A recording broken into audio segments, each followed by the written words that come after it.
Yay, people are here right away. Are you guys still here? I hate starting and feeling like I'm talking to myself. It's so weird. And I don't have like an intro freaking thing, intro video. So I'm sitting here always. Lately, I just talked at the beginning. All right, hold on. I was just on the phone, but okay. Hey, Mr. Rosebud. So for this live, I wasn't even sure what I don't know. I kind of wanted to keep it open to you guys what you want to do. I just really wanted to go live, but I didn't know what I really wanted to talk about. So, hi Shannon, hi Peyton, hi Mr. Rosebud. Oh, let me move my thing over here. How are you guys? Hey Crystal, what's up? I should put out a link to Hey KK True Crime. Hey lovely Denver. Hi guys. Yay. So I we still have to go through if you guys are interested in going through any of the Barry Morphew affidavit. Um there's a new 48 hours about the Gilgo the serial killer, which could be interesting. I kind of like watched little bits and pieces that I thought maybe we could even watch that or we could do all of these. And I was just like trying to go through old cases that that like what's going on, updates in any cases. So the Kouri Richins thing, I know that's came out a couple weeks ago, that letter that she wrote in jail. I just figured if anybody didn't see that, we could read that. Um no, shoot. Oh, no, he wasn't arrested. That happened last time too. It's the when they arrested in the affidavit. So it has like all the evidence in it. It's from, last year or whatever. Hi Teal Blue. I hope that doesn't last time too people I think misunderstood. I'm sorry. I'm trying to think how I could word that.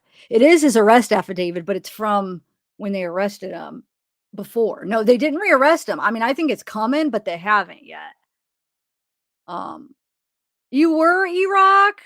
Yay! So freaking somehow a member to Artlist, but somehow it got freaking copyright just like claimed. I'm like, wait, I pay for it, so I'm waiting for a response. It's like I pay for Artlist, so I should be allowed to use the music. I've used them in my videos and it got copyrighted, but like I said, not a strike, just claimed, which it's still up. But oh, thanks, Teal Blue. So was that good? How late did you guys make it up? It only uploaded. What it did is it just uploaded. Well, it was supposed to upload 12 hours, but I think it only did 11 for some reason. I'll have to see because when you look it up online, it says the max is 12 hours. But why do I remember it saying 11? Let me see. Hold on. So I was thinking about, guys, after this, going over to Rumble and playing some more of the 8 Passenger if you guys are interested. 'Cause we're playing like all the 8 Passenger video episodes and stuff, starting from the beginning. And that's what I want to do on Rumble. We started it a couple of days ago. Um oh, and then the Gypsy Rose, we talked about her the other night, but we could talk about her being released too. So, oh, Tupac. There is a lot of true crime, the whole Tupac thing, but we talked about that too, the last live. Did you guys see what was her name? Hold on. I just learned about it what was it, yesterday? Charlotte. Did you see they found her? Yay, John Doe. This one's kind of not gonna be like this is gonna be kind of an open one. Um, did you see that they found Charlotte though? Hold on, let me share my screen. Were you guys following that girl that they thought, well, she was abducted from the camping trip? Hey, that Carly Armstrong. So they found her. So this happened like yesterday when they found her, but did you guys see that or not? I don't know if you guys were following that, but like, look here, I'll share my screen. It's kind of interesting that the guy took her and then and then left like a ransom letter. Here, let me share my screen. I'll read. the article about it. Okay. Here, look.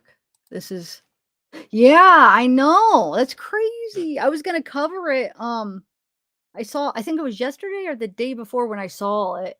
No, I think it was yesterday. I saw that she was missing. And I was like, "Oh," and I was gonna actually do a video and then I got sidetracked and I didn't. And then this morning I saw that they found her. I was like, "Whoa," and she's safe and everything. So look, so missing 9-year-old found safe in New York and suspect is arrested. Charlotte Sena went missing during an early evening bike ride on Saturday in Moreau Lake State Park. A suspect was arrested after police matched a fingerprint. So, after an intense 48-hour search, a missing 9-year-old girl disappeared over the weekend while on a camping trip with her family in upstate New York was found safe Monday evening, and a suspect was in custody. The girl, Charlotte Sena, went missing during an early evening bike ride on Saturday at the park, about 45 miles north of Albany. Soon after her disappearance, Charlotte's bike was found, leading authorities to conclude that she had been abducted, a scenario that states Governor Kathy Hochul's called every parent's nightmare. In a late news conference on Monday, Miss Hugo, I don't know how to say her name, whatever, identified the suspect as Greg Nelson Ross Jr., 47. She said that the case began to break before dawn on Monday morning when state police monitoring Charlotte's family home in nearby Greenfield noticed a car approach and someone believed to be Mr. Ross placed a ransom note in the box. Troopers retrieved that note and managed to draw a fingerprint off it. The governor said that fingerprint was linked to an arrest of Mr. Ross in 1999 for driving while intoxicated. Well, what I don't get right here, if they were monitoring, does that mean they were like there was somebody physically there? Because why didn't they just follow him? Like follow the guy after he drops off the letter. But maybe they weren't actually there at the time. I don't know. Anyway, it says troopers retrieved that the note and they retrieved the note and managed to draw a fingerprint off it.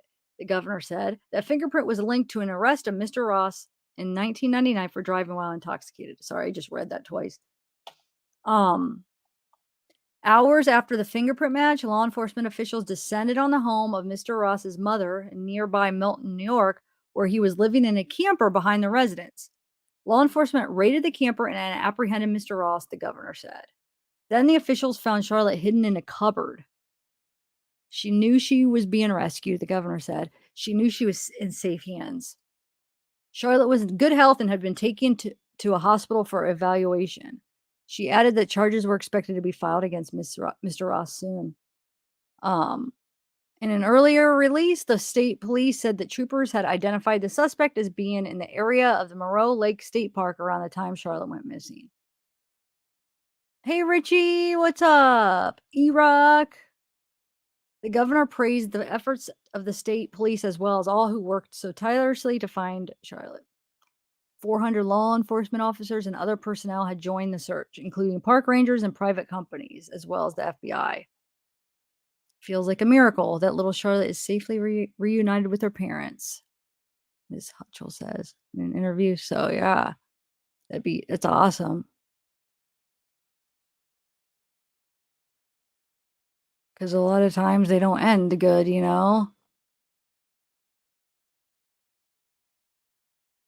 See if there's anything else interesting.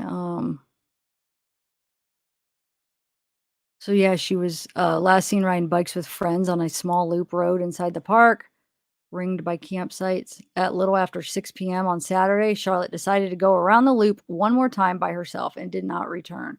Her parents went to look for her, a search soon joined by other campers and a crush of law enforcement personnel. They found her bike and combed the woods but could not find her. On Monday, that search continued at the park, which was closed, with bloodhounds darting into the woods trying to catch a scent. Others had come to offer whatever help they could, including Patrick Kane. Yeah, so anyway, that's good news. Huh. Hey, Brittany. I'm okay. Self-texting crap. Mr. Rosebud, what up?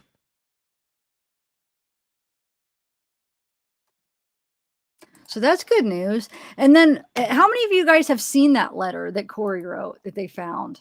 And I think in her cell, right? Hold on.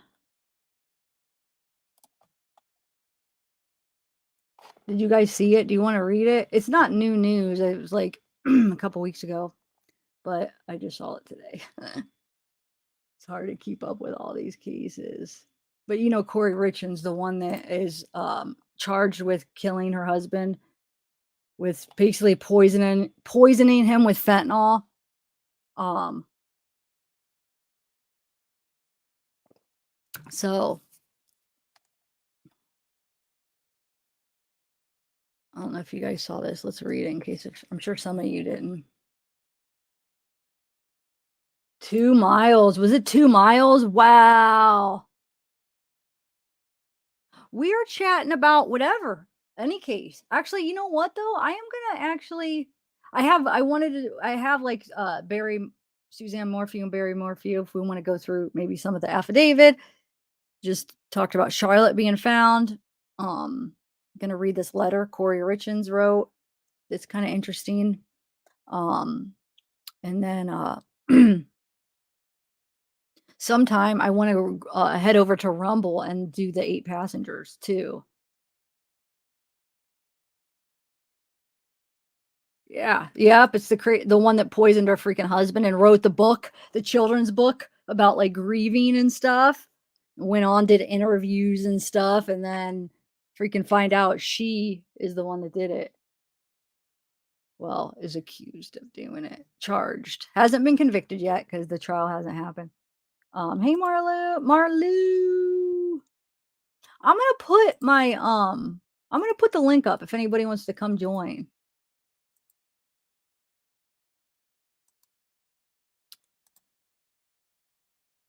I was, hold on. Because that was fun the other night. I had a few people up on panel. Um,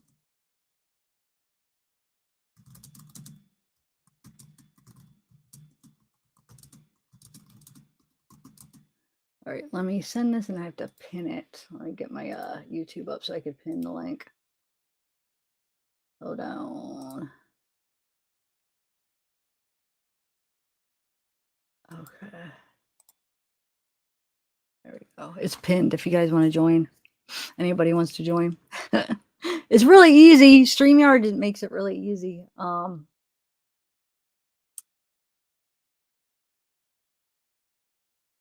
Did you really, Brittany? Whoa. You almost bought that book? Like before it all happened, before she got charged? We had read it actually on one of my lives. We read it. It's yeah, I don't know. All right, so let me read the article kind of explaining what we're gonna read, and then we'll read it. So this is the Utah mom accused of spiking her husband's Moscow mule with a lethal dose of fentanyl and then writing a kid's book about grief appears to be even in more trouble. In a new court filing, prosecutors allege that deputies in the Summit County Jail searched Richard's cell last week and found a 6-page handwritten letter for her mom that detailed a brazen plan to tamper with a witness in her case.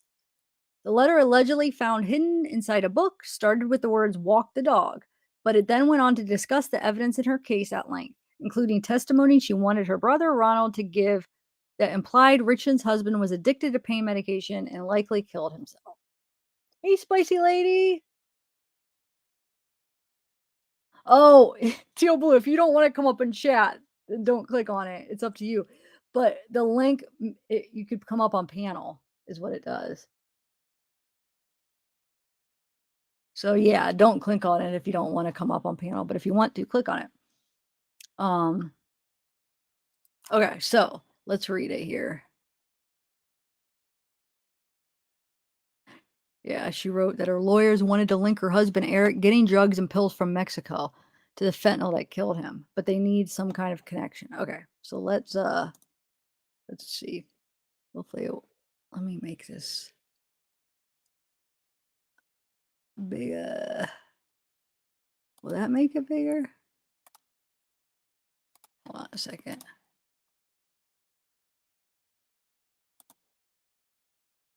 I'm just gonna have to do it like this, I think. Oh, hold on, I have it on the right line. Hold on. Okay. Oh, it says walk the dog, page 1, but take vague notes so you remember. So it says Sky is saying even if the gummies have fentanyl in them, the prosecutor will say I tried to put the fentanyl in the gummies so Eric would have them.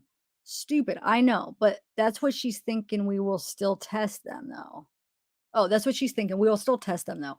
However, she wants to link Eric getting drugs and pills from Mexico. So we need some kind of connection. Her private investigator is doing some research on the ranch cartel place Eric would stay at. Here is what I'm thinking, but you have to talk to Rainey. He would probably have to testify to this, but it's super short, not a lot to it. He will need to tell Sky at the meeting next week. Upon information and belief, just like they say, this is just crazy. I mean, yeah. A year prior to Eric's death, Ronnie was over watching football. Hold on. One Sunday, and Eric and Ronnie were chatting about Eric's Mexico trips. Eric told Ronnie he gets pain pills and fentanyl from Mexico from the workers at the ranch. Oh, from the workers at the ranch. Not to tell me, I would get mad because I am always said he just gets high every night and won't help take care of the kids. There are pictures in my phone of Eric passed out on the floor or in the chair. Ronnie should have texts from Eric talking about getting high as well. Eric told Ronnie he keeps them in an allergy pill bottle in his work truck, so I wouldn't find them. Ronnie never told me about the conversation. Eric finally told me and asked if Carmen could get him some. Eric never wanted anyone to know he had an issue, especially get caught. He always wanted Kouri to go down for him. When they traveled, Eric would put his drugs in Kouri's bag at the one. So now she's talking. Okay, so she's talking like what she wants him to say. So he always wanted Kouri to go down for him. When they traveled, Eric would put his drugs in Kouri's bag at the airlines right before they boarded. That way, if they were caught, Kouri got in trouble, not him. Once they got to whenever they were going, Eric would pull the drugs out of her bag and it would cause a huge fight. She was pissed he would risk her going to jail for his drug use. He just would laugh about it. Eric couldn't ruin his image. He had drug issues, so he would do whatever he had to. Kouri has never done any type of pills, didn't like them. Rarely would she consume THC, only if Eric begged her because it was a special decision. Reword this, however, he needs to make the point, just include it all. So she's trying to explain what he's supposed to say. That's why she's saying her talking in like third person. Aw, Teal, I know I just got wait, what's that say? I just got up today going to have to do stuff real quick. Saw Zav and True Crime. I wanted to say, oh, thanks for coming and say hi. Hey, Katie. Hey, Soul. Oh, thanks, Teal. Teal blue. That's a pretty color, too. A very pretty color. Marlou. Okay. Anyway, where are we at? The connection has to be made with Mexico and drugs. Ronnie will have the messages to prove Eric confided in him about getting high. Man, it can be short and to the point, but it has to be done upon information and belief. LOL. They never found pain pills or fentanyl in my house because he hid it in an allergy bottle in work truck, and Cody emptied out work truck within a week, so they were never found. When you talk to Ronnie about this, meet up with him in person. I worry sometimes your house and phone are bugged. Maybe drive down to SC and meet him after work without Bree. Sky.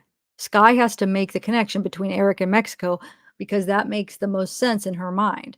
If it's Ronnie's information and belief about the conversation over football, she can use that as a connection. Tell Ronnie don't overanalyze it.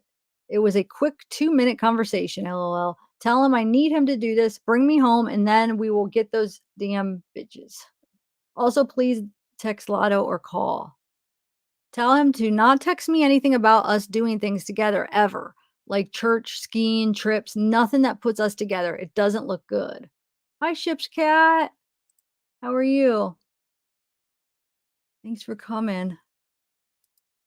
We're so close to the end. Let's push through. Have the conversation with Ronnie before he meets with Sky. Then tell him to tell Sky at the meeting about the conversation. Hang in there. We're almost there. Love you to the moon. Take vague notes of all this so you remember before you walk the dog. I saw a commercial yesterday. Utah Mortgage Relief, Google them, please. It's for people behind on their mortgage. Can you see if they can help out on Marissa's house, please? We have to get hers. We have to get hers, yours, and Chelsea's taken care of ASAP. Try to go to that place in Commas. What about asking Lotto to do a loan solely in his name and not have you on there? I know he can do a home equity line of credit on his house in Hideout. Not sure if he would, but I know he has like 1 million in equity. Maybe he just doesn't know about a home equity HELOC. If he wants to help me, taking care of these loans is most important. I don't give a shit about the hotels. Remember, I told you one way to get Katie is going through my phone and finding a picture of her girls with the boys. Print 15 copies and send them out anonymously to different media companies. Obviously, don't email the picture so it's not traceable. She would be livid if it got out to the public. You would just have to do it sneakily and be careful. She would try and trace it back to you. If not, no worries. Sky is having the My Girls do the first interview with Good Morning America. Please tell Chelsea to bring up that he hasn't been to church in 13 years. She has known him. Oh, for the 13 years she has known him. And Eric would brag to her about how much he drank and did pills in high school. Tell Kelsey to say Eric always wanted Kouri to go down for him. For example, he would put drugs in her suitcase when we would travel together. So if anyone got caught, it was Kouri. He would put it in her bag right off before they left the house, so Kouri didn't know. Then when we would land wherever, Eric would take them out of her bag and Kouri would be pissed and they would argue about it. Um Oh, something Kelsey to say how Eric didn't care and would just laugh about it and say, "Well, I can't get in trouble," as if it was okay that I got in trouble. Have someone talk about Eric in Spain not being able to drink, so he was looking for drugs the entire time, and explain the drink the waitress gave him and how I called his doctor and went to the pharmacy immediately. Have Allie talk about how the sisters have always been jealous of me because anything they could do, Kouri could do better. Being take a sip of this.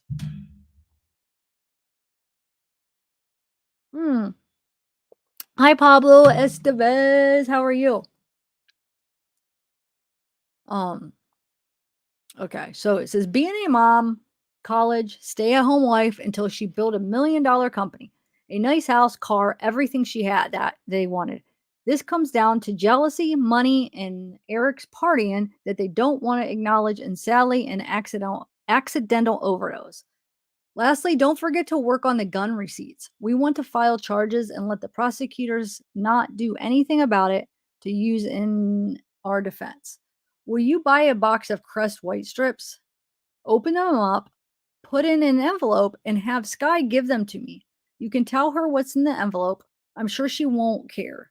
I'll make sure they can't be found in my cell. My teeth are yellow from so much coffee and tea all day. I love you. I love you. I love you. Hang in there. We're getting there slowly. You're the best mom in the whole world. I'm so lucky to have you. So, what do you guys think? Hi, Jess. I'm happy to see you guys too. Um, so yeah, little sneaky I think she'll get convicted. So I don't know when that trial is going to be on.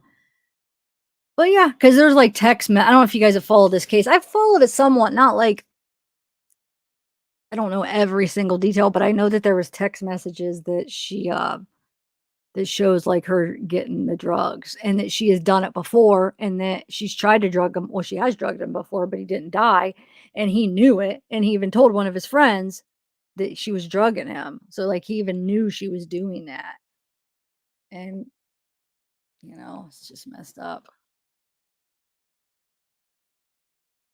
Yeah, panel. Anybody want to come up and chat? Let me see if I could text who. Let me see if anybody that wants to come.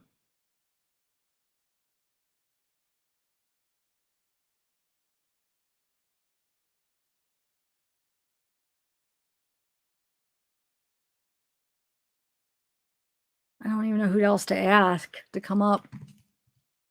But mods, what's mods are here? Any mods?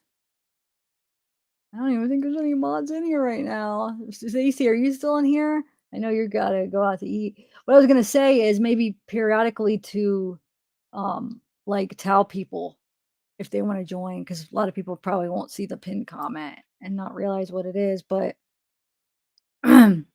okay, so that's that.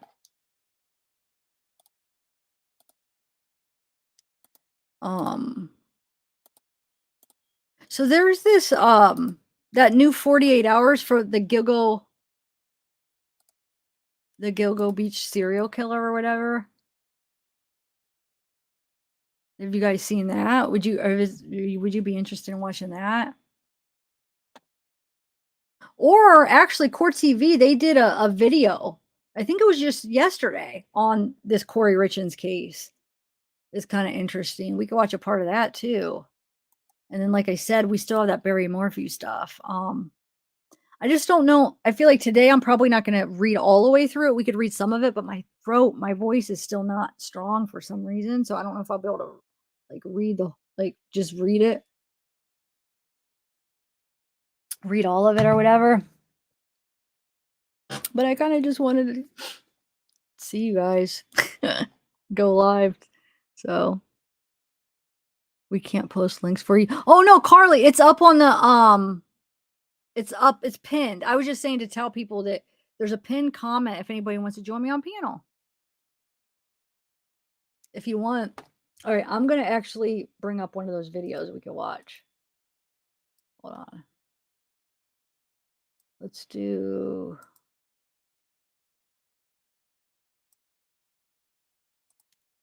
I might do since we're just talking about Kouri Richins, let's watch that new one that they just put out on it. And then we'll do the Long Island. We'll just kind of skip through it because it's here. It's 14 minutes long, but let's see here.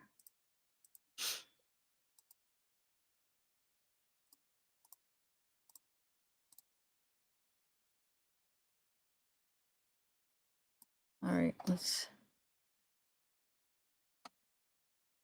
hopefully it won't echo. Is it going to? No, I think we're good. Okay. All right, let's see. So this is what's the title? Oh, how could Kouri Richins have handled fentanyl? So this is just from 2 days ago. They put it out. All right, let's see. Great to have you with us here on Closing Arguments. Big hour ahead of debate. We're going to go at it. We'll bring in the think tank in just a little bit. But first, I want to begin talking about the case of Kouri Richins, who's accused of murdering her husband. Kouri and Eric Richins were married, 3 kids together. You look at these photos, they're smiling, they're goofing around, they're having fun. They look like they are in love. They've got everything. They've got money, a beautiful house, beautiful children. I mean, what on earth could go wrong? Well, Eric died, and prosecutors say that she slipped him 5 times the lethal dose of fentanyl inside his Moscow Mule drink that she fixed for him. Unbelievable. Now, let's take a look at the timeline of this case. Court TV legal correspondent Chanley Painter has more for us tonight. Kouri Richins, a mom of 3 and a children's book author, faces multiple charges for allegedly poisoning her husband, Eric Richins, inside this home in Utah in March 2022. So what did she tell police happened inside this home they once shared? According to court documents, 33-year-old Kouri Richins told police that on March 3rd, 2022, she and Eric, her husband of 9 years, were celebrating her closing on a house for her business as a real estate agent. It was around 9 p.m. when Kouri says she made Eric a Moscow Mule and took it to him in their bedroom, and he began to drink it, but she didn't stay in the room with him. According to what Kouri told police, one of the couple's children was having a night terror, so she went to go sleep with him. But she told police she left her cell phone behind in the master bedroom, plugged in next to her bed. Court documents reveal, however, that Kouri's phone was active during this time, indicating it was locked and unlocked multiple times, and there was movement recorded on the phone. The phone also shows that messages were sent and received between the time Kouri claimed she went to sleep with one of her children and the time she returned to the bedroom. These messages, however, were deleted. It wasn't until around 3 a.m. the next morning that Kouri says she returned back to the master bedroom inside this home and found her husband, 39-year-old Eric Richins, unresponsive and cold to the touch. She then called 911. First responders arrived about 3:31 a.m. and found Eric dead on the floor at the foot of his bed. Weeks later, autopsy results showed that Eric had approximately 5 times the lethal dosage of illicit fentanyl in his system. And based on the medical examiner's opinion, Eric died from ingesting this overdose orally. Prosecutors could seek the death penalty against Kouri for aggravated murder. She maintains her innocence. Reporting in Francis, Utah, Chanley Painter, Court TV. So lacing his drink with fentanyl. Now, we all hear fentanyl in the news like every single day and how it's taking lives and is so extremely dangerous. And I remember covering a story, and there are many instances of this, where police officers have become victims of fentanyl when they're going through and discovering evidence. Take a look at this video from the San Diego Police Department. It's the powder. Cocaine or fentanyl. It tested positive for fentanyl. This stuff's no joke, dude. It's super dangerous. I was like, hey, dude, too close. You can't get that close to it. A couple seconds later, he took some steps back and he collapsed. I ran over to him and I grabbed him, and he was ODing. I remember just not feeling right, and then I fall back, and I don't remember anything after that. I mean, it's dangerous. And this is No, wait. Ted Bundy cave in Ohio? Where at in Ohio? I didn't even know there was a Ted Bundy cave. Like, are you talking about like a cave that he came to and like went in? Hey, air serpent, how are you? But wait, I missed it. What did he touch it with his bare hands? Because you could even like breathe in like, depending how strong the fentanyl is, if it's like pure. Like I've heard instances where they just like breathed it, they got close to it and like breathed it in just from having it right there, and they've overdosed. It's crazy. So but no, Mr. Rosebud, I want to know more. So Ted Bundy cave. I know, Crystal. Wait, where are you at in Ohio? Where are you? What part of Ohio are you in? I'm in Canton. We could go together. Hopefully it's close. I should just like look it up, but I'm just waiting for Mr. Rosebud to answer. Even though I have my phone, I should just do it. Let's see. Hold on. Let's see real quick. Ted Bundy cave. We'll watch this, but I just want to see. Cave stream. Trip stream. Wait, what? Hold on. Ted Bundy cave in Ohio. Let me take this down. We'll finish that. I just want to hold on. Just want to see.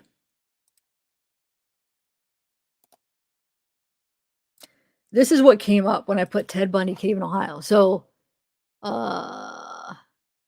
Bundy cave, secret cave. I just want to read real quick first. It's Utah. Utah. Are you sure there's ones in Ohio?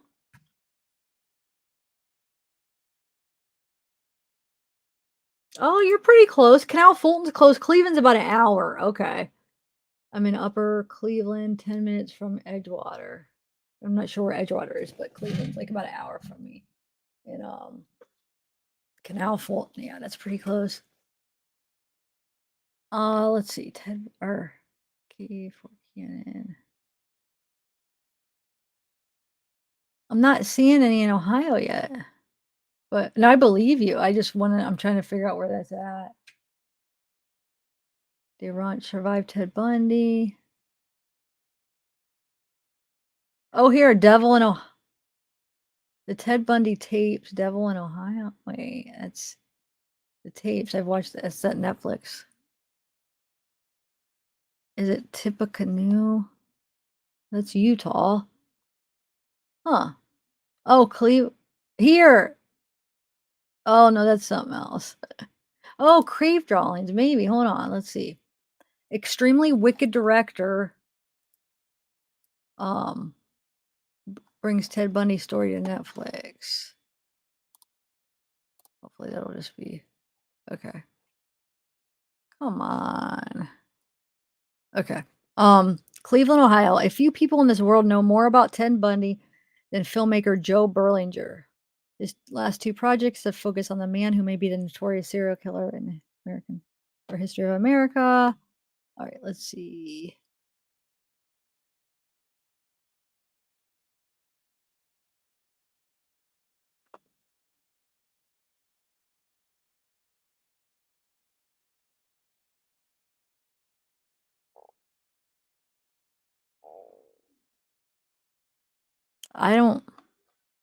This isn't gonna do it. All right, here's the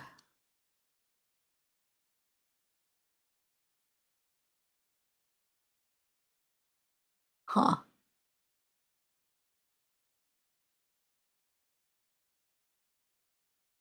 I don't see who's Ganders? I don't know who that is. Let's see time. Findlay, Ohio. No, see. I don't know. I have to do some looking because I'm not bringing it up for some reason. A lot in Utah, but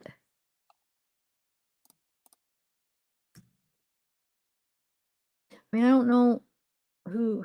Oh, this is TikTok. Let's see.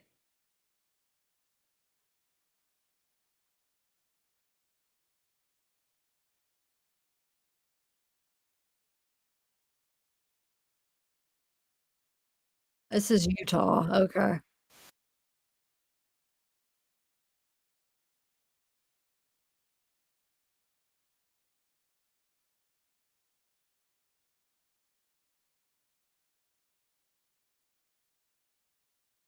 Whoa.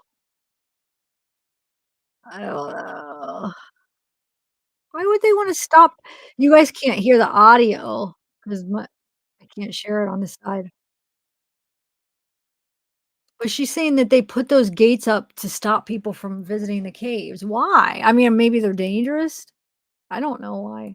Why wouldn't they let people? So you have to like, would you guys do that? Would you crawl under like that and do it? Like that's how you have to get in. Who would do that? Let me know if you guys would do it. I don't know. I'd have to dig a lot to freaking fit under there. She made it look so easy.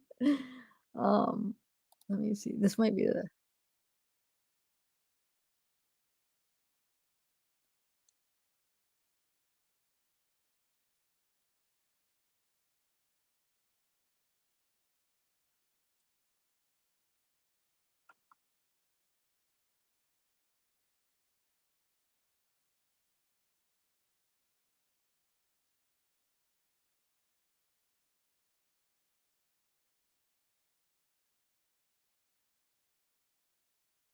So, Mr. Robot, you were thinking though in Ohio originally.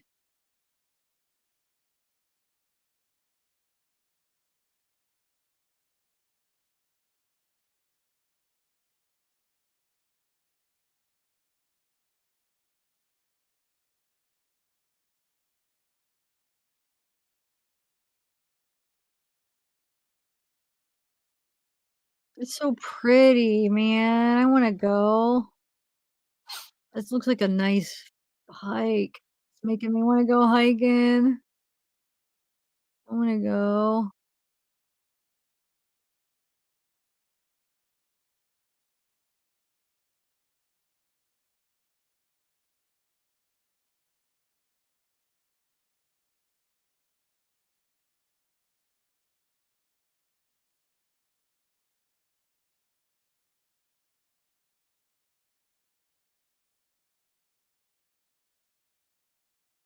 Oh, I'm sorry. I'm like just like this might be boring to you guys, but why is this so relaxing to watch this? But you guys can't hear the nature. It's like all.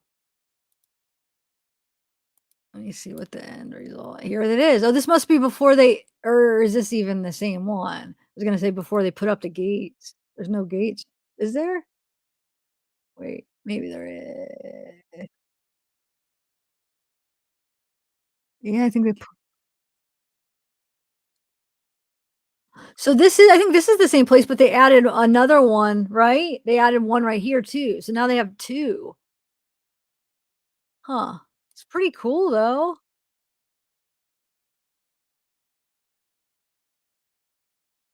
Yeah, but this is in Utah. Mr. Rose, but this is what you're talking about? But these aren't in Ohio. Utah's got some really pretty stuff. Like they have the arches, they have Canyonlands, they have the Zion. Um they have a lot of cool freaking stuff in Utah, like for like nature stuff. Been wanting to go back there. All right, so take a sip.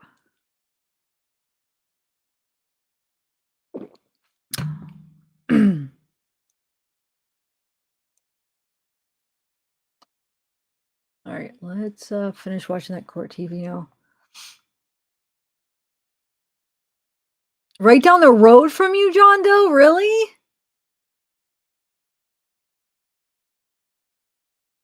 Are you in Utah? That's cool. Yeah, look, they're all going to the same one. This is the same one too.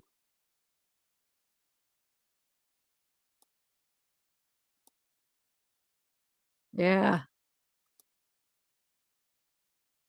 So they put up an more. But you could, I mean, you could slide under there. We saw the girl do it. So how many would do it though? I didn't see. Um, Now remind me, what did he put the girls in the caves? I forget exactly what's the story behind the caves. Can somebody, let's see, remind me about that? Oh, here, when movie, wait.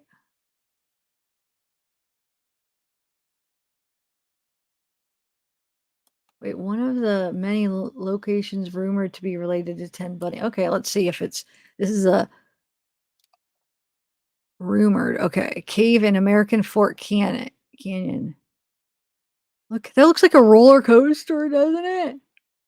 Um, it says one of the many locations rumored to be related to Ted Bundy's activities in Utah. I've heard and read that across this pipe culvert bridge in American Fork Canyon is the area where he would take some victims. I didn't have time to go across today and look for the cave, but I'll try to get back over soon. He lived in Salt Lake for a while, and a few other places people like to go see related to him are listed on this page. We did like a few episodes. We did Ted Bundy like last year, where we played some of the trial and actually we never did finish. We had more stuff. I had more stuff to play, and I never did finish it. Maybe sometime we could do that. But let me see here with this one.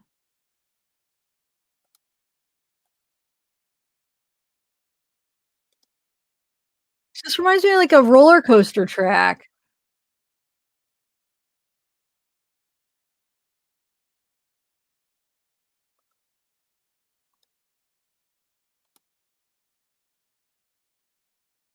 Yeah. So he took them there, like, he walked across that?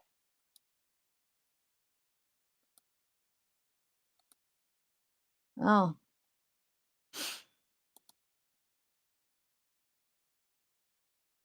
that's interesting.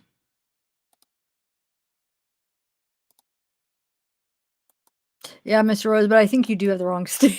It's okay, though. Not a big deal. Look at that. Look how pretty. I love caves. Look how pretty that is. Dang. Look at that. Look at the oh, man.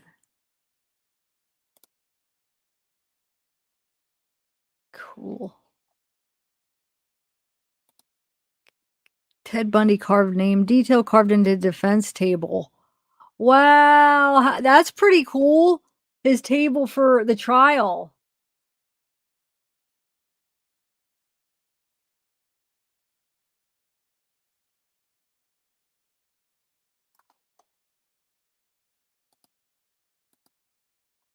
That's really cool. Wonder if they sold it. Yeah, it says when he's on trial, he carved his name into an Orange County, Florida courthouse table. Uh, yeah.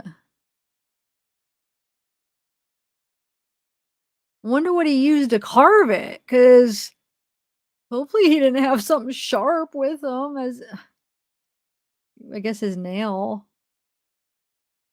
I just wonder what he oh, a pen. I don't know. I just wonder what he used. Huh. All right. Well,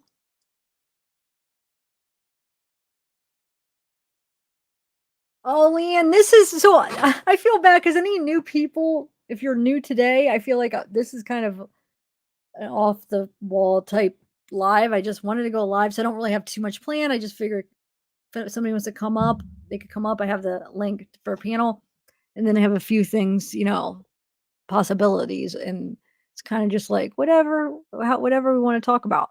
We were talking about Kouri Richins, which somehow led to Ted Bundy's caves. So now we were just looking at Ted Bundy's caves that supposedly or well, now we're actually looking at the table that he carved his name in, but the caves is what we were supposedly he would take his victims there, I guess. But yeah, so he carved this. But I think we're gonna go finish the Kouri Richins video we were watching. Oh no, yeah. Yeah. Oh look, there's more. The Bundy. What's this from? The search remained fruitless, however, yet 5 more such trees with Bundy's name carved into them surfaced shortly afterwards. One fresh carving from 1978, after Bundy had already been incarcerated. During Bundy's deathbed confessions in late January '89, he admitted to having murdered 8 women in Utah. And another search ensued with sheriff's deputies using metal detectors, dogs, 4-wheel drive vehicles, ATVs, and men on horseback. Wait, so are you still here? Oh, Jesse, glad you're here. Um, did you ever send me the Bundy stuff that you got? No, I forget. That'd be since we're talking about it, that'd be good to look at it. I can't remember if you ever sent it to me. Hold on. Let me look at my email, guys. Because we got this some records from the Bundy case. Soul got them, and I can't remember if she sent them to me. So give me 1 minute. Let me see. I don't remember if she did. If not, we have 'em. She just needs to send them. But hold on. Let's see if I could find them in my emails. I haven't really went through them yet, though, so I don't know what. See, they sent them on a disc, and I don't have a computer because they're like so old school. I don't have a computer that you could put a disc into it. So she got them and she's making copies. She was gonna download them and email me them, but I don't think she. Let me text her because that could be interesting. It's like a records request. There might be some interesting things. Hold on.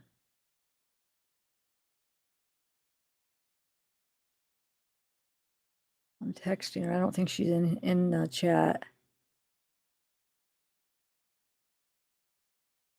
I just have been having so much going on. I forget what's what what I have. Yeah, me too, Leanne. Me too. Who sat next to him, Lisa? Somebody sat next to him. All right, let me look one more place. Right for the Ted Bundy. Okay, Ted Bundy stuff. Hold on. This might be some of the stuff. Let's see what we got. Yeah, she sent me some stuff, it looks like. Hold on. Let me get it. So let me download them and then we'll look through it. There's so much we probably won't be able to go through all of them. Actually, some of this stuff might be the stuff that was just online, and then some might be the stuff we ordered. That's why I'm not sure because there was a couple different things. Hold on.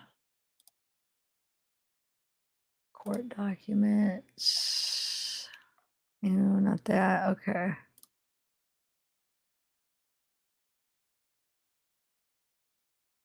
Let me see what this link does. Well,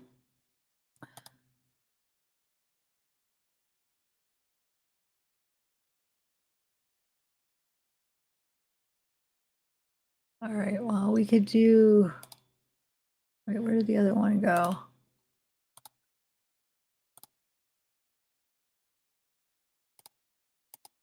Oh, the other ones were downloads. All right, let's see what was downloaded real quick. So the first ones are just like downloads. I don't know. Because I haven't looked through this stuff. Or they're files. I meant, why did I say downloads? Let's just see though. So we got Theodore Robert Bundy. Defense.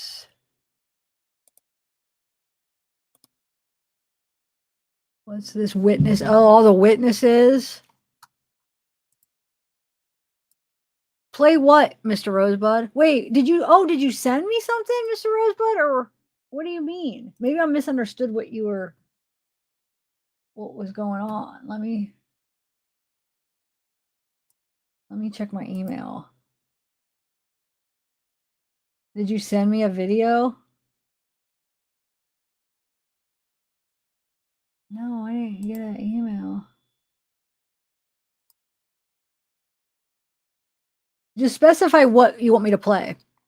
And then I want to see if there's anything good in here. So this is in the name authority of the state.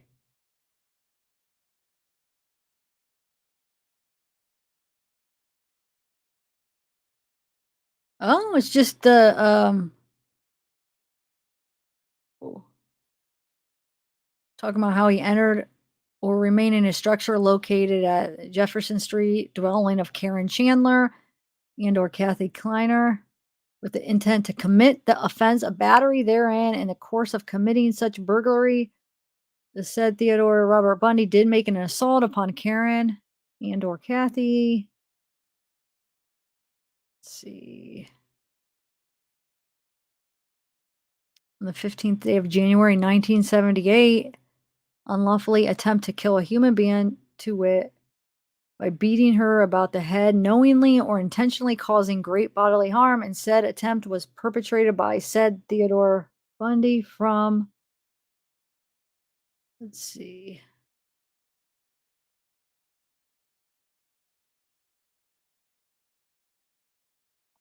Yeah. It's kind of like neat to like look at like old documents that are Let's see what else. Here's his fingerprints. Hey, Petty, Peyton back. What up? This is sentence, death by electrocution right here. Do you guys, that's kind of neat to see.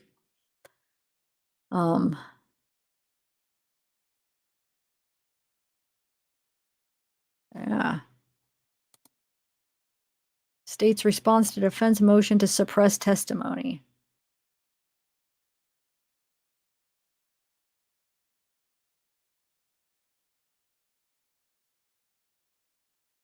Huh. Identifications. Let's see here. Wait, what's that talking about? Manson? The Manson court further.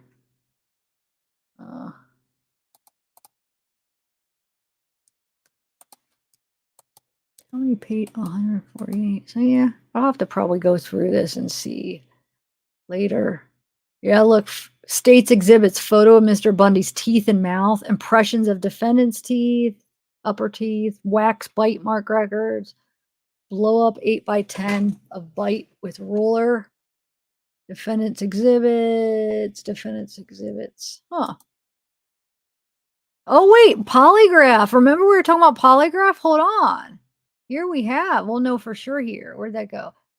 The admission to testimony by a state witness that another prime suspect had been cleared by a polygraph of the crime with which the defendant is charged is just as damaging. And they're saying, okay, so somebody else was cleared because they passed a polygraph. And it says how are not admissible in evidence. Huh. Well,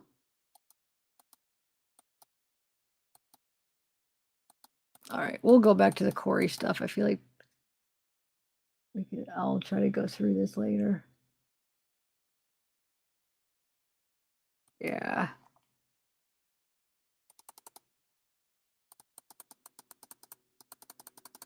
I'm just curious what else was on here, if there's anything interesting. I haven't even looked. There's 2 of them. There's another one too, but I haven't had time to look through them yet.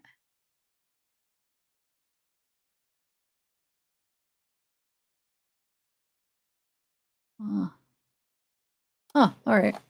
Anyway. Did you answer, Mr. Rosebud? Did you send me something? Oh, it's not it. I didn't get a link. They don't, your YouTube doesn't let you post links. So I never got it. All right, we could watch the rest of that other show here. You could email me. What is it up, Mr. Rosebud? Hey, Matt, what's up? Oh, nice. You're in Kent. Awesome. I'm in Kent, Ohio, fellow true crime fan and eco search volunteer. Wow. What are you doing right now?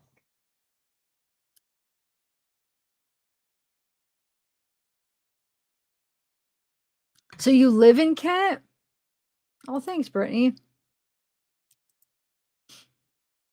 I don't know. Go Batman.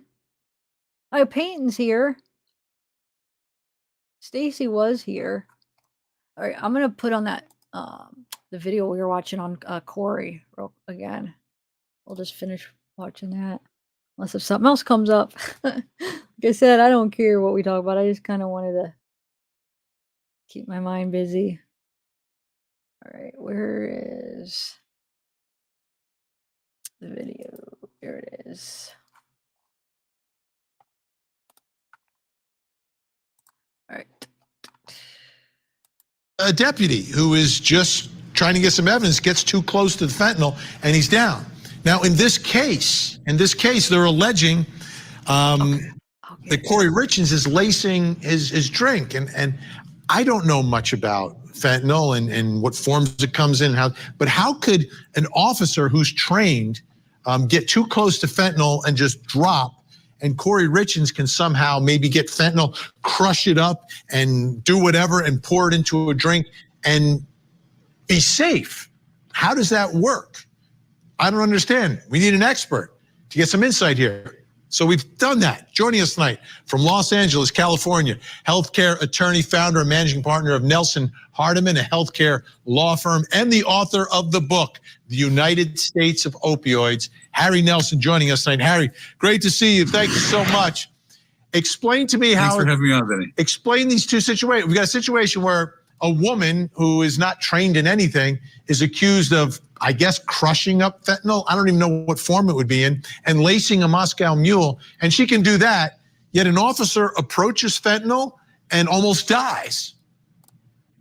It's a little crazy. Yeah, I mean, in general, you know, a lot of the fentanyl in the United States pills, but the raw form is coming across as sort of granulated grains, and the lethal dose is about 2 milligrams, not very much, probably less than in a packet of sugar that people put in their coffee. So it's crazy that the case of the officer, you know, it's hard to know. A lot of people were afraid that fentanyl might be actually absorbable into the skin, but what we think is going on is that an officer is walking into some kind of cloud, you know, in the search is like stirring up some of these grains, and all it takes is a couple grains to literally have a potentially dangerous amount of fentanyl in your system. Okay, but you need grains of fentanyl if you're going to lace a Moscow Mule.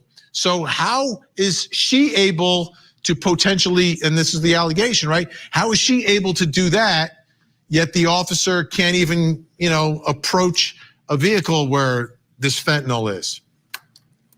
So it's hard to know the exact context. Look, her job, Kouri Richins, in terms of going out, you can go out in the streets of every American city and with very little trouble find someone who will sell you a little, a little bit of newspaper with some fentanyl put in it. So it's easy to imagine what she did.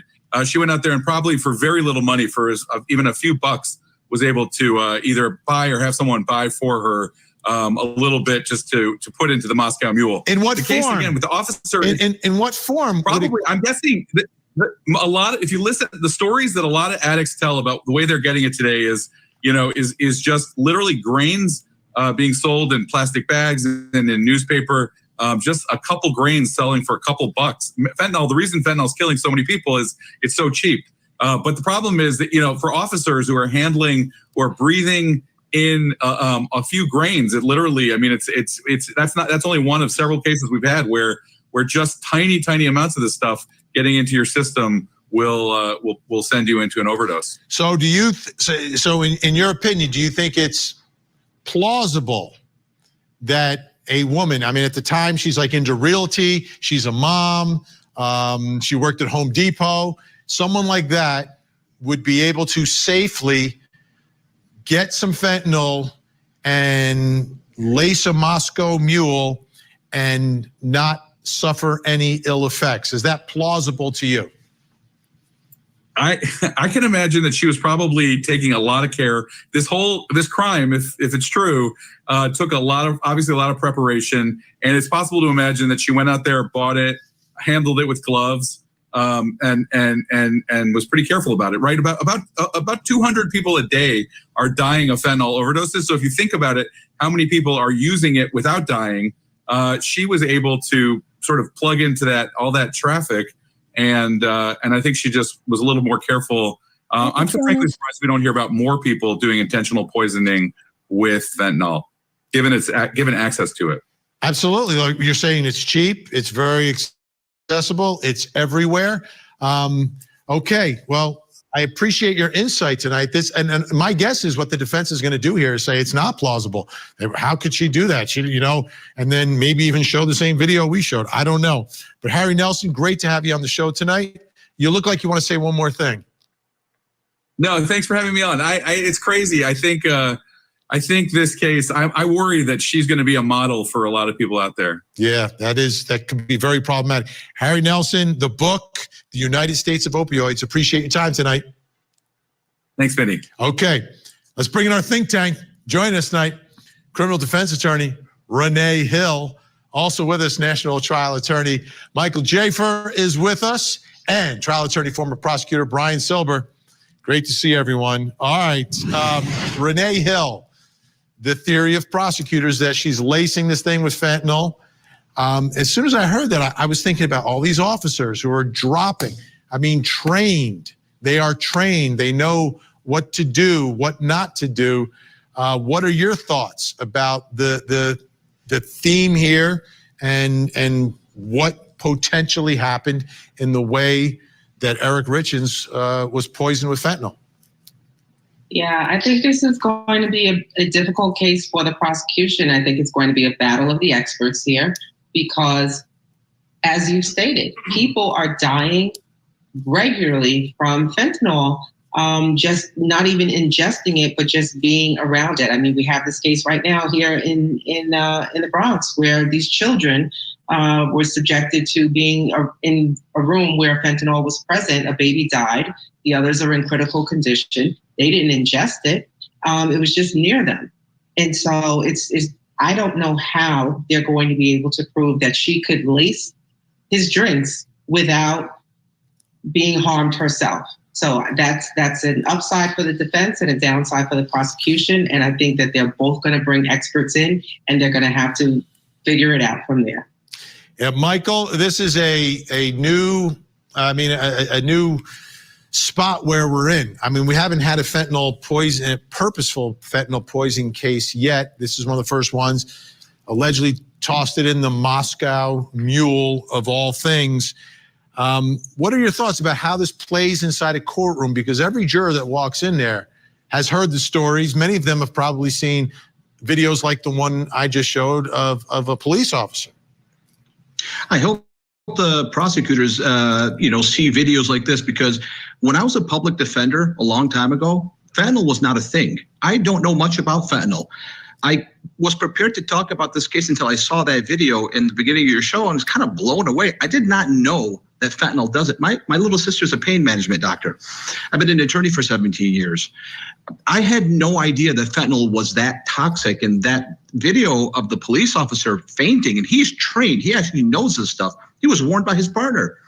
That blew my mind. I mean, I'm going to learn a lot by watching this trial because I didn't know that it was that dangerous. I grew up in the era of cocaine and marijuana, and my clients were arrested holding marijuana and a little bit of cocaine. And then near the end of my tenure. No, I heard your clients had a lot of cocaine. They just got convicted of a little bit of cocaine, but they actually had a lot, Michael. I know. I've read the files on you. Thank you. But yeah, I'm learning like everybody else about fentanyl. And to be honest with you, it's very dangerous. From what I've seen, it's dangerous. All right, Mike, Brian, what are your thoughts here on this case, the theory, and ultimately how it plays in front of the jury? Because fentanyl is now day to day. If anyone watches the news or reads anything or picks up, there are going to be stories about fentanyl. I see it very different from everybody. Everyone's focused on the illicit fentanyl trade, what you get on the street. But the truth is fentanyl also has a legitimate use. It's used in hospitals. It's used during surgical procedures. And it's not snorted. It's injected. It's put in through an IV. So when I look at this case, I look at our alleged offender, and I don't see a person who has access to the streets. This is a suburban mom. This is a realtor. She's not, going under a bridge to buy some crack rock. Frankly, my first suspicion is that she probably knows a corrupt doctor, someone that writes her scripts, someone that maybe gives her opioids, gives her pills. There's a lot of people that, abuse drugs, but don't get them on the street. They get it from corrupt doctors. So that would be my first clue. That's what I think probably happened. Yeah, I think prosecutors are going to try to put together a theory that maybe it was the cleaning lady, although the cleaning lady has gotten into trouble. Yeah, okay. Well, that's interesting. That maybe she got it from a doctor. Because she's gotten it before. Wait. Wasn't there text messages where she was? I'm trying to think. Was there ones where she actually was asking somebody to get it for her? Wasn't there? So who was she texting? I have to look that up. I know there was some text messages about her talking about it, but I swear they were about trying to get some fentanyl, like asking somebody to get some, right? Let me see if I could. Find that. While I'm looking for that, Mr. Rosebud, I'll play the video you sent. So Mr. Rosebud found a video of them going through that cave. Let's see. Let me play it. This is the Ted Bundy cave. While I'm looking for those to see if I can find text messages, I'll play it. All right. Here it is. Hold on.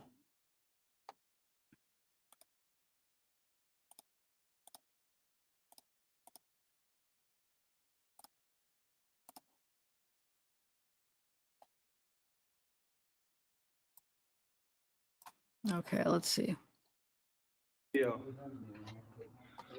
Oh, dude, the camera picks up way more than my eyes can. Keep going. Holy dude. What the fudge? Oh my gosh. Are you getting a good video, Kevin? No, I was recording with you. How far back to go? Oh, way farther. Keep going. Careful your head. There's a cord right there. I don't know, it's a glow stick. Don't get lost, okay? Oh boy. Oh, it's kind of creepy. Dang. Wonder how far back it goes. I actually feel like I'm gonna get murdered. What about you? I'm freaking tense. Yeah. It's right there, so I'm not that scared, but. Yeah. This is wicked, my guy.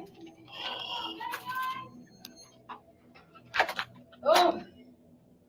Oh, it scared me. Glass? There's so much rocks. Holy crap. Oh my gosh. So much glass. Oh. You can tell people's been in here. No kidding. Imagine seeing a dead body in here, dude. I can see one. Dude, I think you're getting weird. Wait. Yeah. Finally, I found the end. That's like gold kind of, doesn't it? Yeah, it's kind of like a chrome substance or something. Yeah, It's gold got a over rainbow in here. And like, Rule the cave. Alright, we found the end. wow, he must have fished it all the way down. Hello! Anybody out there? Ah! Yeah, I'm just kidding. Gavin, watch this. Let's this. Let's just scare him. Ready? Hold up. Ready? Lights out. 3. Well, go a little farther. I'll be right back. Lights out.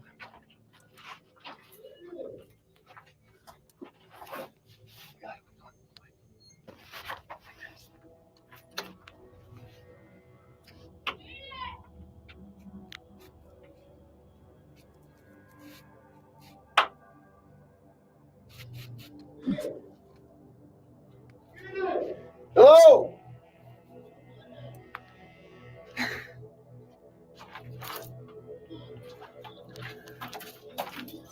You what? I got a great video.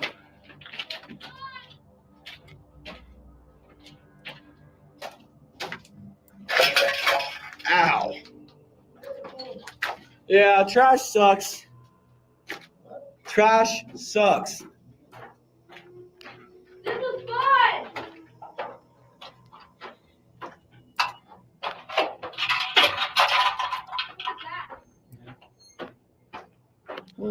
How far does it go?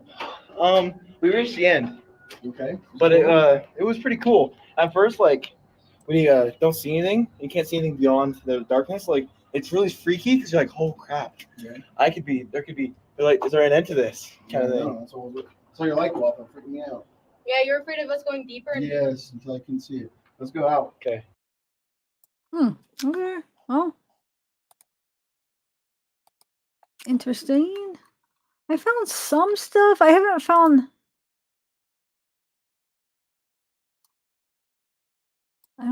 The text messages. You guys know what I'm talking about, right? Wasn't it something about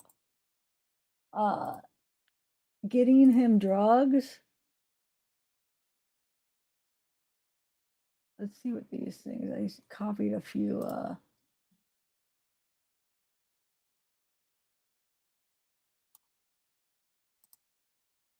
Oh, that's okay. Hold on.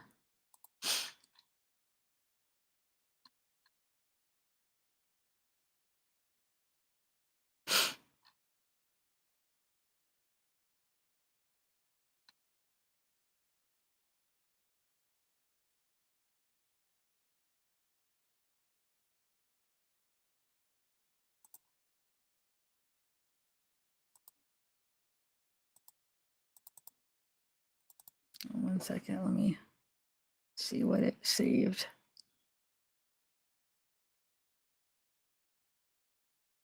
Oh yeah, it didn't work. Hey Kayla, what's up? I don't know what this stuff is. Let me see. It won't let me go bigger.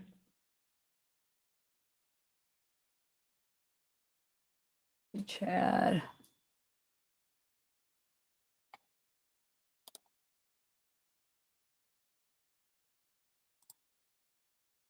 Let me open it with a different one so I can hopefully zoom in. Yeah, there we go. Okay. I don't know what this is. Okay, so. Oh, I read this. That's right. This was from Kouri to Chad. Did you guys read that? Let me see what these other are.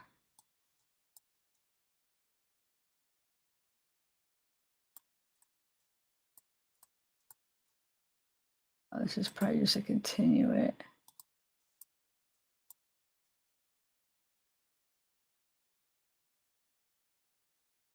Trying to find the ones that. So this is the. You guys know what I'm talking about? The Ted Bundy is still dead. Wait, what, Sean? Yeah, I think Ted Bundy's dead. No, he's dead. What are you guys saying about him? Oh, the other day was crazy. Half of it was sleep.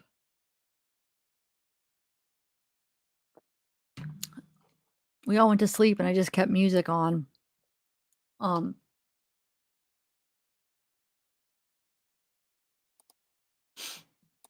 don't know. Maybe they're not the text messages. Maybe have you guys seen them? The ones that Kouri supposedly wrote about, I swear, about like getting like more drugs or something like that. Like I don't know if I remember if I ever actually seen them, but just hearing about it. So I'm just trying to see if I could find anything like that. And if you guys remember anything like that. Oh wait, look, this says investigators reveal, hold on. Let me share my screen real quick. Let's see what this says. It says something about they reveal share reveal the Google search, her Google search. All these ads, stop with the ads. Incriminating Google search after allegedly killing husband. I don't know if I've seen this. The Google search. Let's see. Poisoned her husband, 39-year-old Eric, with fentanyl the evening of March 3rd, 2022.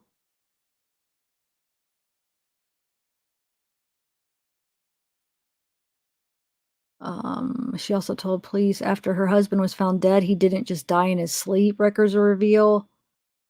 Okay, it says Richins' phone, and the investigators got access to her phone and found various typo-ridden Google searches that they believe may be used as incriminating evidence against the suspect, though her defense team disagrees. She apparently searched the following phrases. Oh, I've seen that. Luxury prisons for rich in America. How long does life insurance companies take to pay? Can you delete everything on an old iCloud account?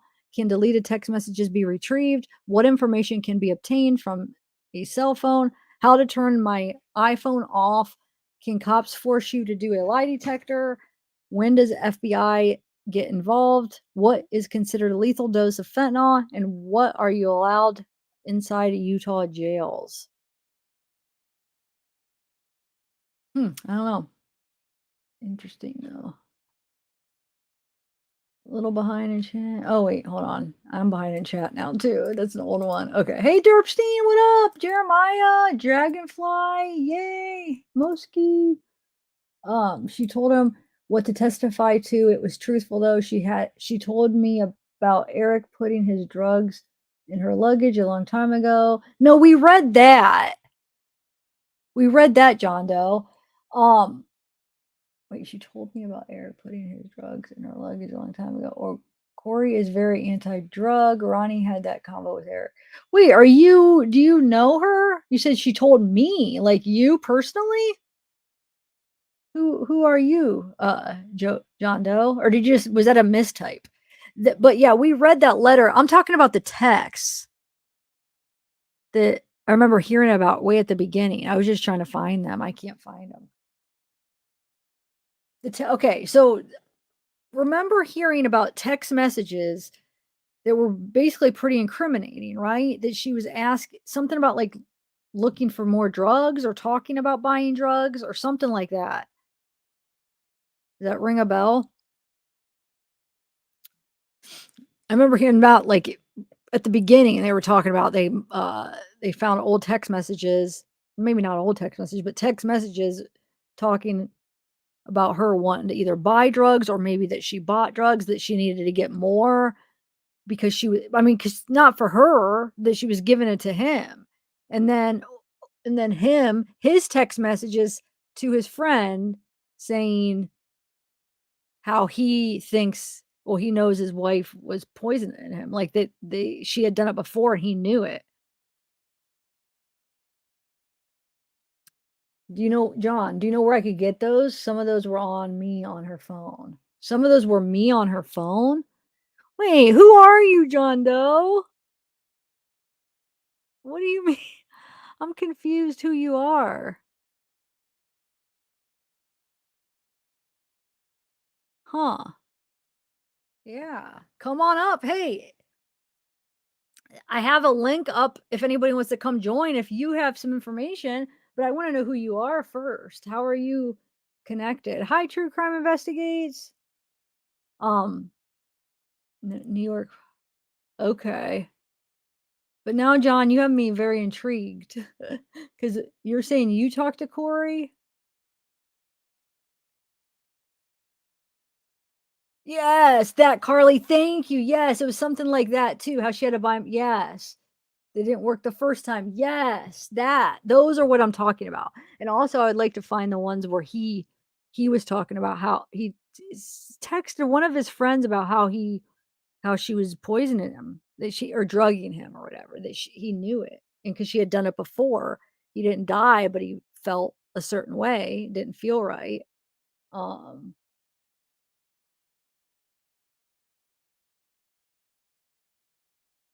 I don't know. Did John Doe say who he was? 'Cause, I'm very interested in who that is. Because it seems like he's somebody that's like, that she texted you're her best friend? I know okay, John, you gotta understand how I'm a little leery because there's a lot of times with cases people will claim they're somebody and they're not. But I mean, sometimes the people are, sometimes the people are the family, friend, or whatever because they're following the case because it's their friend or family. So sometimes it really is. But I feel like most of the time it probably isn't. So I'm very leery. Do you want to? I mean, you could come up. There's a link if you want to come talk and maybe tell us a little bit more so we could kind of hear.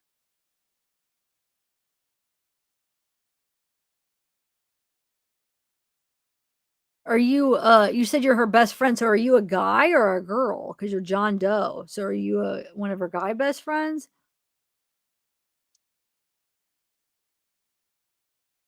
And you can't I mean, are you not able to tell us your real name?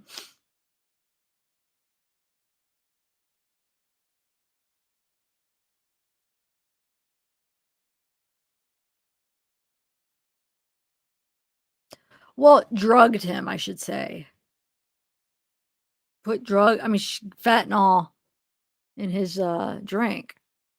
Wouldn't you call that poison? So I feel like she has a lot of things that like make it look bad. Number one, those text messages that I'm trying to find. And those are like, I feel like those are evidence. So those are there. What was that all about then? Talking about getting stuff. You're more than welcome to come up and chat. I'm gonna see if I could find those though. Let's see.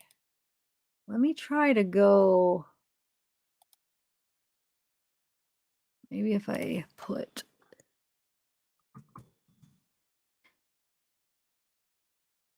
Okay, let's see. Scheduling. The problem is defense.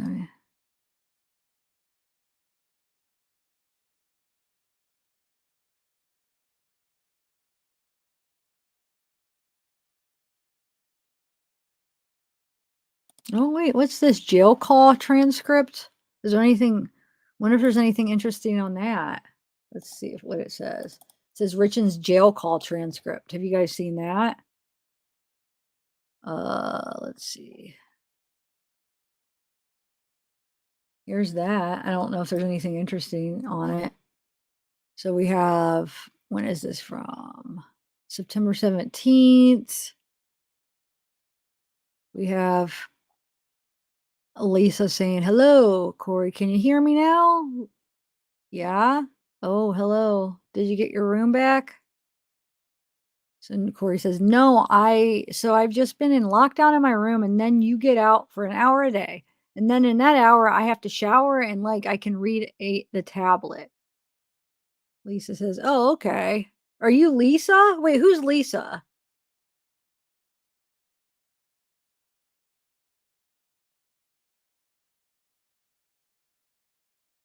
No, true crime. I'm not talking about you. You're probably joking, right? I'm talking about John Doe.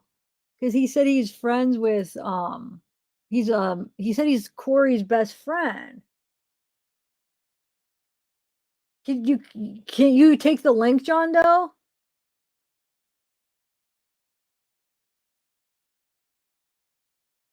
And come up and talk? So all right. But see, you understand why I want to try to somehow before, you know, spending a lot of time asking you things and taking them as like, you know, maybe reliable information. I'm trying to like verify that you're possibly who you say you are. You know what I'm saying? Because anybody could just say, oh yeah, I'm this person.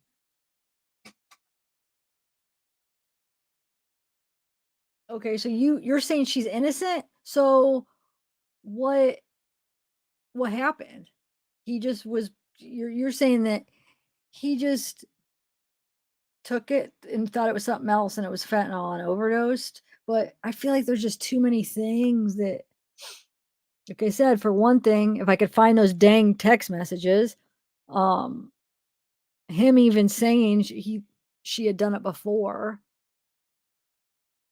There's probably a lot more. Like I said, this is the case I haven't dug really deep into, but does anybody anybody have any questions for John Doe that you want me to ask him? See, or maybe we could even ask something to kind of help verify who this is.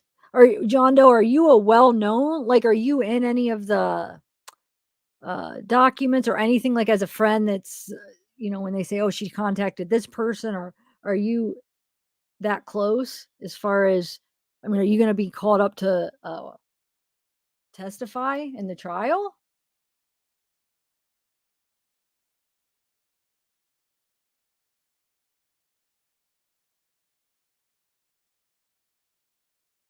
I could probably, Kayla, that's the thing. I could probably find him, but since right now I'm on a live, sometimes it's harder when I'm in the middle of something. I don't want to take the time because I don't want to just have you guys sit here and do nothing. But I know I could find him if I was just not live. I'm sure I could. But I think this could let me see. Let's see what this is kind of interesting. This transcript. Have you guys seen this?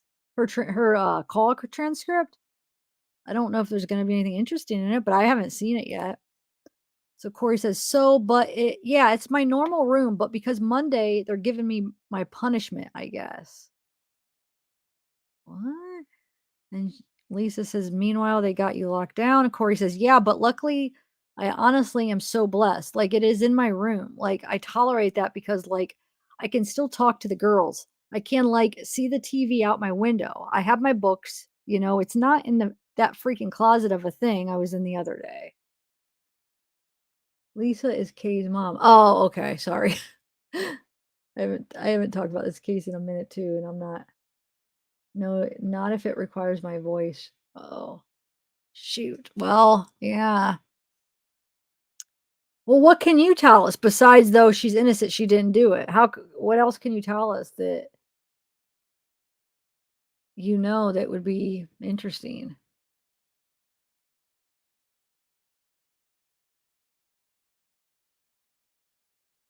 So they moved her to observation cell. Still have my books, so I have all my books in there. Hi, Wolfpack. Kouri says, so I just, oh, good. I just tried to call her and she didn't answer. So talking about Sky. Kouri says, that's on Monday. Okay, Lisa asks, if you're on lockdown, are you going to get your calls with the boys? Kouri says, that's on Monday, and I'm sure I will. The girl who, like, served me the paper, I don't know, it made no sense. She, like, served me the paper, and it was, like, didn't even written up. And I was like, for what, you know? And then she hands me this paper, and it just says a bunch of stuff that, like, I didn't know. Like, I don't even know what this is. I was like, what? And she's like, yeah, so you have to go on lockdown right now. And I was like, right now? What? I was like, can I call my attorney? And she's like, no. And I was like, well, can I call my family and let them know? She's like, you can text them, but I just said that. And then she's like, oh, wait, I'll be right back, and made a call. So that's when I hurried and called. I tried to call Sky. She didn't answer. And then I called you. And then I was like, what the hell's going on? You know? And then, but Sky had told me on Thursday she was coming on Sunday. So I was assuming she was still coming.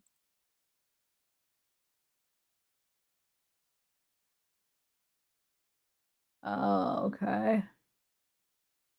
But he thought he thought she drugged him before.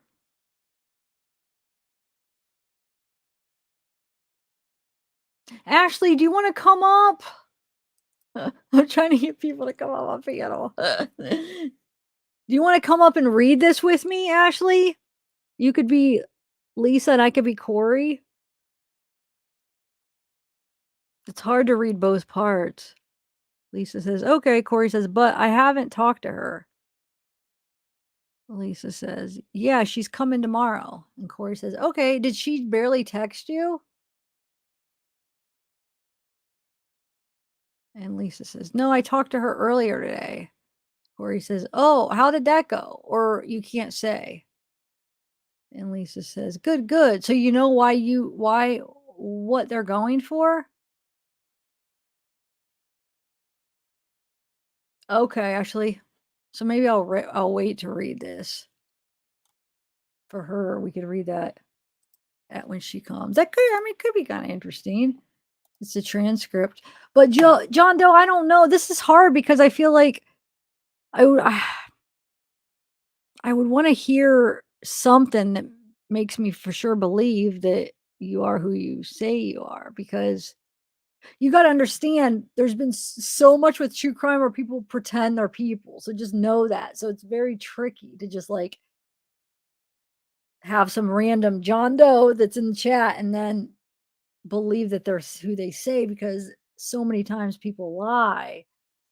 And I'm not saying you're a liar because I don't even know who you are, but I'm just saying I don't know you. So no, don't block them. No. No, that's not what I'm saying. I'm just saying as far as like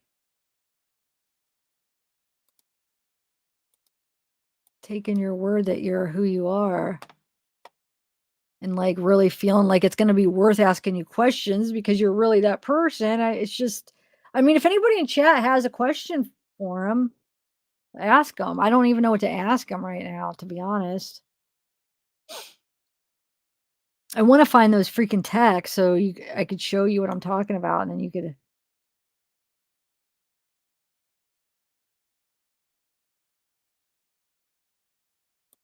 Here's that. I know I read this before, but I don't know if I should read it again. Hold on.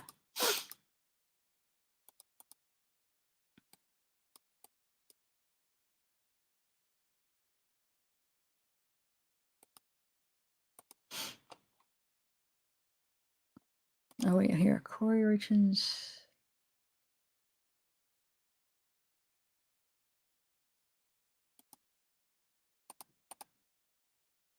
I'm just trying to see if I could find any of those.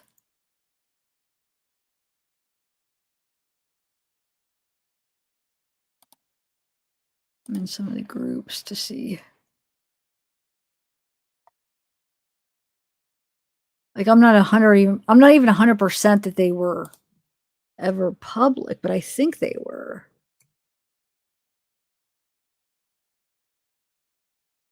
X.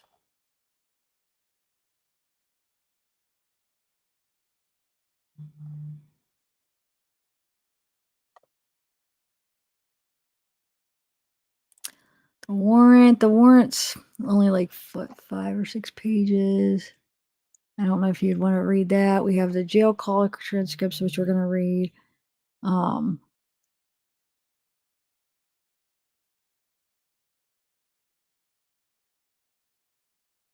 Here's a.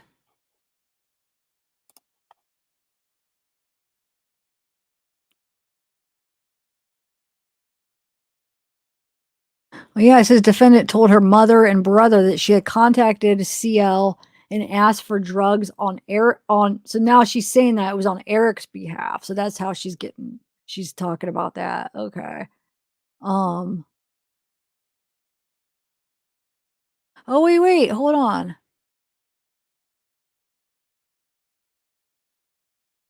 So it says this is in one of the documents from the court.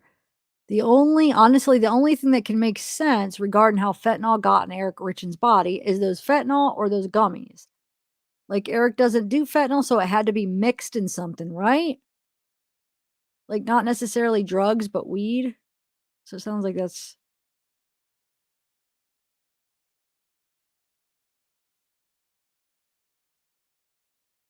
what she was saying. Yeah, I'm in one of the groups. I'm just kind of looking through to see if I could find some of the text, but this is says abruptly upon her arrest, the defendant departed from prior narrative and stated that Eric Richins asked her, the defendant, to get pain pills for him so no one would know it was him asking. Defendant told her mother and brother that she contacted CL and asked for drugs on Eric's behalf.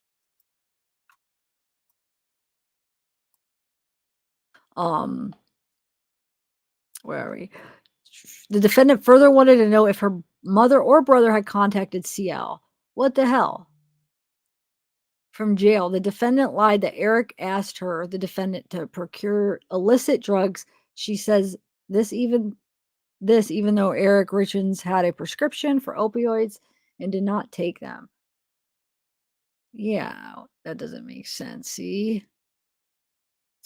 Through her jail call statement, the defendant has placed herself ordering illicit drugs from CL, just like CL says she did. The defendant corroborates the foundation of CL's testimony. Multiple witnesses and forensic data corroborate the rest. Because that's the thing. She knows that they have that, so she has to come up with a reason, right? Okay, well, John, we're going to read it when Ashley comes up, so we'll see your thoughts. Hey, Gilly, what's up? All right, let's see what else in this group.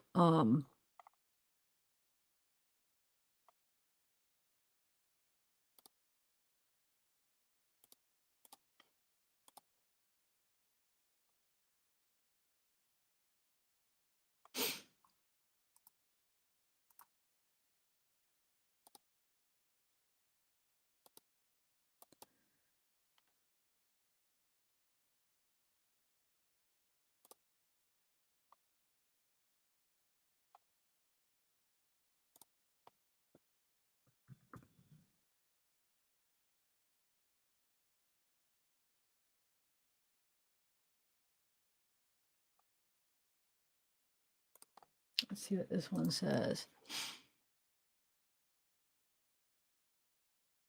It says, I represented a poor woman whose husband left her and their child behind.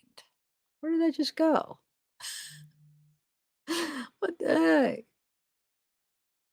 I don't know.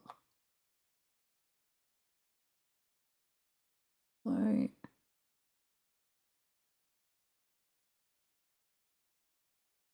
Says prosecutors cited a drug dealer who provided multiple drops of fentanyl to Kouri in advance of Eric's death. But the defense said the informant's statements have been inconsistent. So that's not good, though. The defense said Eric was a partier and would consume alcohol and THC. Law enforcement never investigated an alternative theory that perhaps Eric's alcohol and drug use had escalated. I guess it's a possibility. I don't know. See, I don't know this in and out. I'd have to look more into this case. I don't know it well enough to say. What I do know, I always thought she did it, but oh, here's that.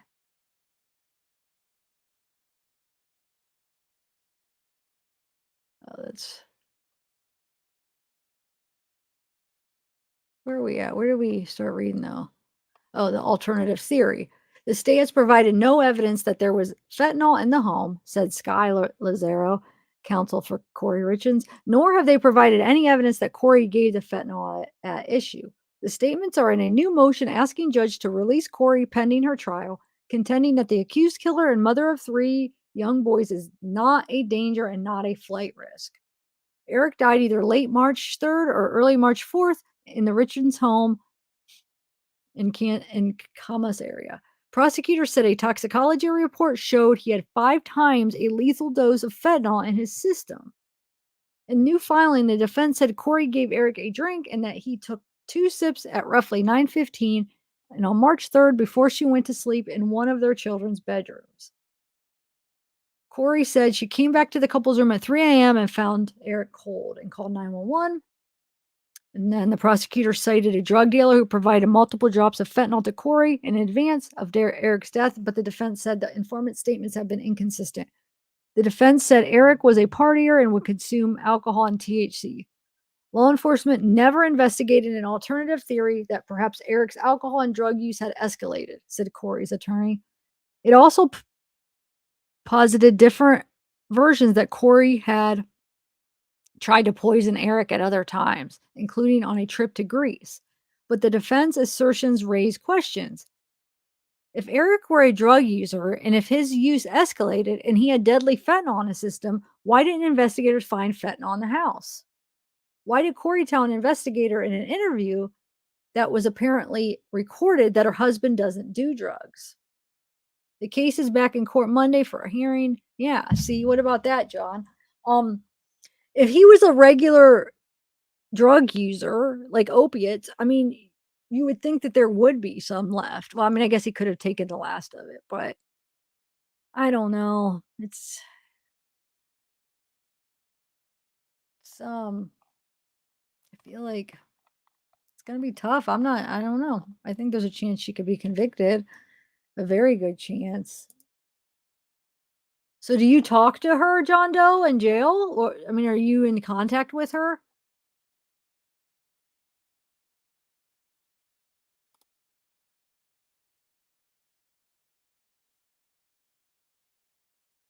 Oh, okay, Jesse. So there's overwhelming evidence against her, you're saying?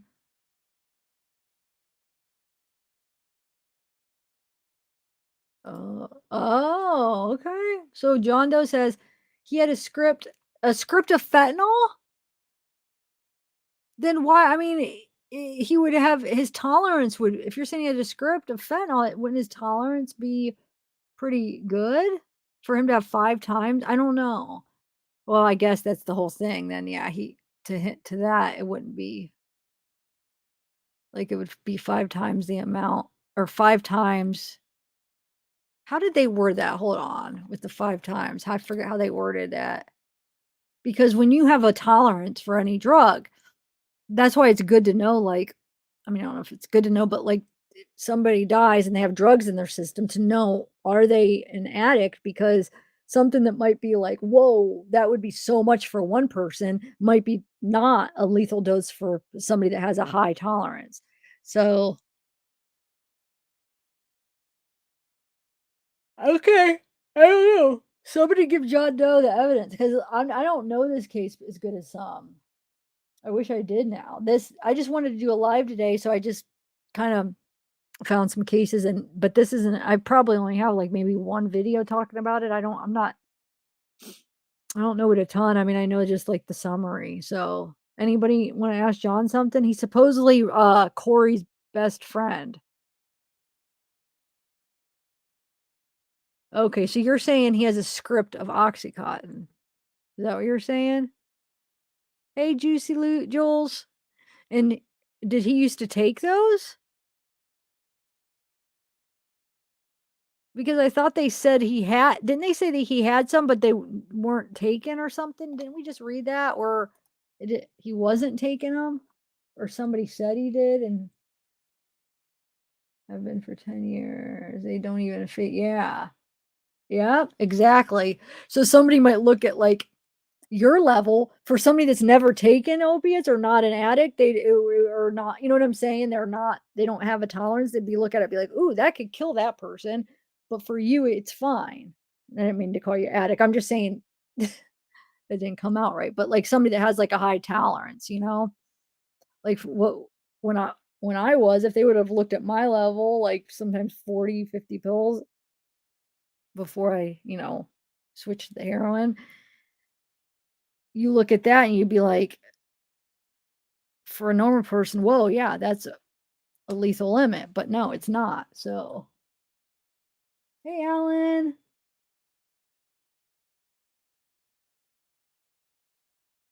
I don't know. Okay, they were in 2 of the medicine. So here's the thing though, John Doe. If they were in the medicines cabinet, why didn't he take those? Why did he take the fentanyl then? You see what I'm saying? If he was such an addict and he needed to take stuff, I mean, if he was an opiate addict, why would he need why wouldn't he take those?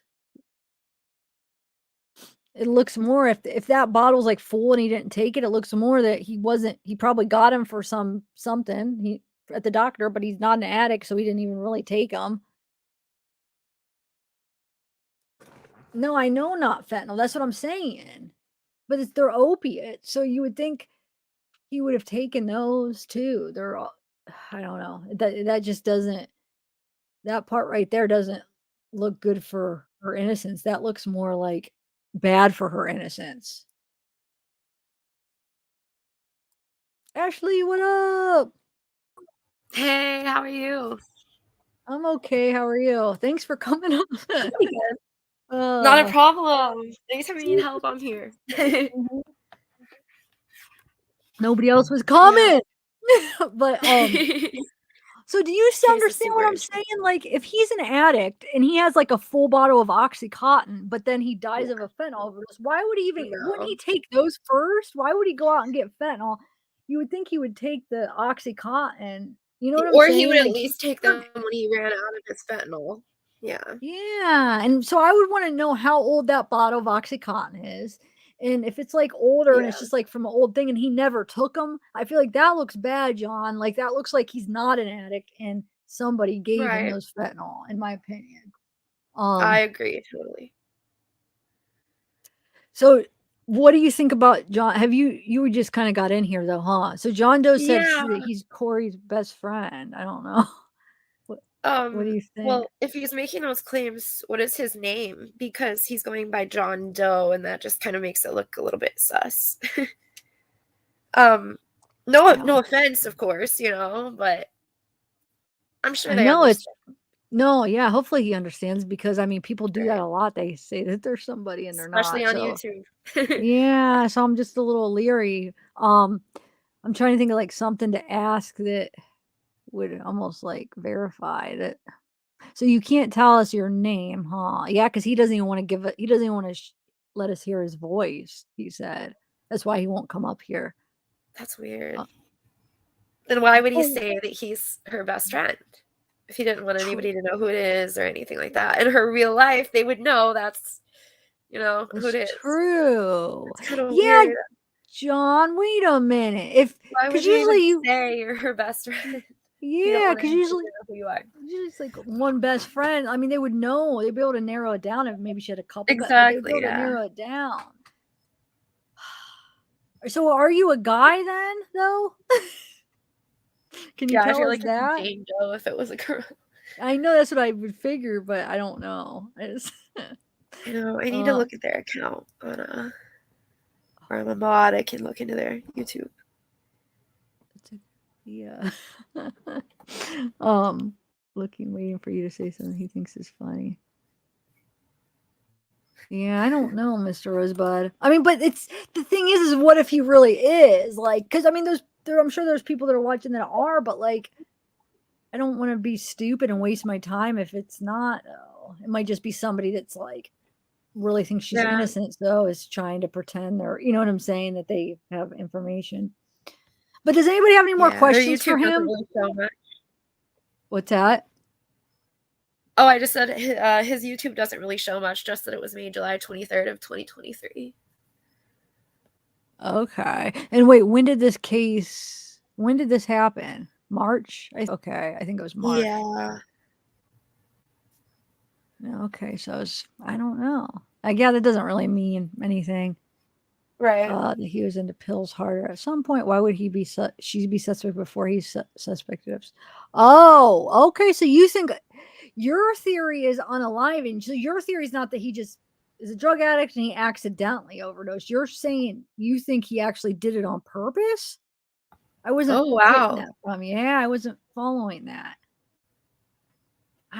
Did he ever have any?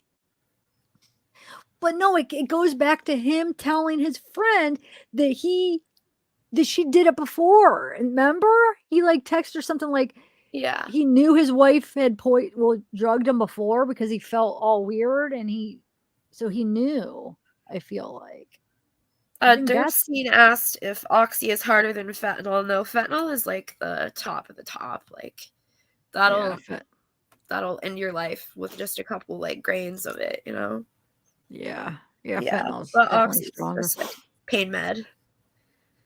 But my point with oxy is, I know fentanyl's stronger, but if somebody's an opiate addict, you're not going to have a bottle of oxy, a whole bottle of pills just laying around. So you're going to end up going. At least that with the fentanyl, or when you run out of fentanyl, or before you get it. Like, like when addicts, like if they're on fentanyl and they can't get it, or they run out, or their plug, doesn't hit them up in time or whatever, then they're going to take the pills so that way they don't have like withdrawals and everything. Yeah. I saw my aunt do that. She was an addict. Yeah, because there's always a wait time when you're trying to get them, off the streets. I mean, you're never always going to have 24/7 because your tolerance, you're taking more. They're expensive. So you're always going to have those times you're going to days. Yes. Oh my God, I used to hate that. Right. Like I used to hate that just when I was buying weed off the streets. Oh, wait. So you said you could get it at a dispensary now, right? Yeah. So wait, Ohio has some good dispensaries, huh? Yeah. Well, I live in Chillicothe, so we have a little one here. And it's pretty good. I mean, it's expensive, but it's worth it. I wonder if they have them in Canton. I've never seen them in Canton. I'm sure there's one somewhere. We have an urgent care that there's a doctor that'll give you a script to go there. Wait, so you need your medical, is it recreational, or you need your medical license? It's medical in Ohio, but they're trying to make it recreational. It's just decriminalized, so you can't really get in trouble for it unless you have over 2 ounces on you. So you have your an ounce. I'm sorry, an ounce. So you have your medical license? Yeah. How did you just went to a doc? Is there like in Colorado? I got mine in Colorado. There's like certain doctors that that they were like, if you want to get your license, you just go to a certain specific. Is that what you do? I had to pay like $300, maybe. I had to after getting the the marijuana, but I had to pay a good bit, to get the card and all that and see the doctor, because it's 2 different fees. You have to pay like 200 and something up front to see the doctor, and then like something for the card. I don't know. Yeah, It wasn't that's even how much I had to pay. It was pretty expensive. that's about in Colorado, but mine was like 10, probably like 12 years ago when I first moved to Colorado. That was I'm like, what the heck? I could get it. So it was about the same thing. It was like 200 for the doctor and like 100 for the card. For Yeah, the, it's like, the state. wild. It's Yeah, expensive. yeah. But it was so worth it. I remember like the first time going in. Yes. How did you feel the first time going in? Wasn't it just like I felt like a weird? boss, man. I felt so cool. So Just walking it's in there so with like fellow like people who like to smoke, and then talking about it. Like it just felt great. Like I don't know, because I've smoked since I was 17, and I'm 28 now. So it was kind of nice to, because when I was younger, it was more of a taboo thing. So it's nice that you can be more open with it now. But yeah, that's and awesome. yeah, Crystal Smeagol said that you don't need a medical card if you go to Michigan. Right. I've never gone to Michigan for marijuana, like recreationally, but that's on my list of things to do soon. But I have a toddler, so it's kind of difficult to manage. You mean because it's recreation? Colorado turned to recreation too. Like a couple years Yes. before I moved Colorado out. is Yeah. supposed to be one of the best states for the recreational. But I think it's like, because I had mine when it was just medical. So when it turned recreational, I think it's like a lot more expensive, like for the person if they don't have their medical to buy it. Just recreational. I think you have to pay like even extra taxes or something. But yeah. Exactly. Yeah. It is a little bit more expensive on the, when you go the medical way, but that's all right. Excuse me. Okay, so what's John do? It's more probable than Mama Pierre Manson. Wait, hold on. Before it was bogus, he had a reaction to alcohol and his Lyme's disease meds. Hold on one second.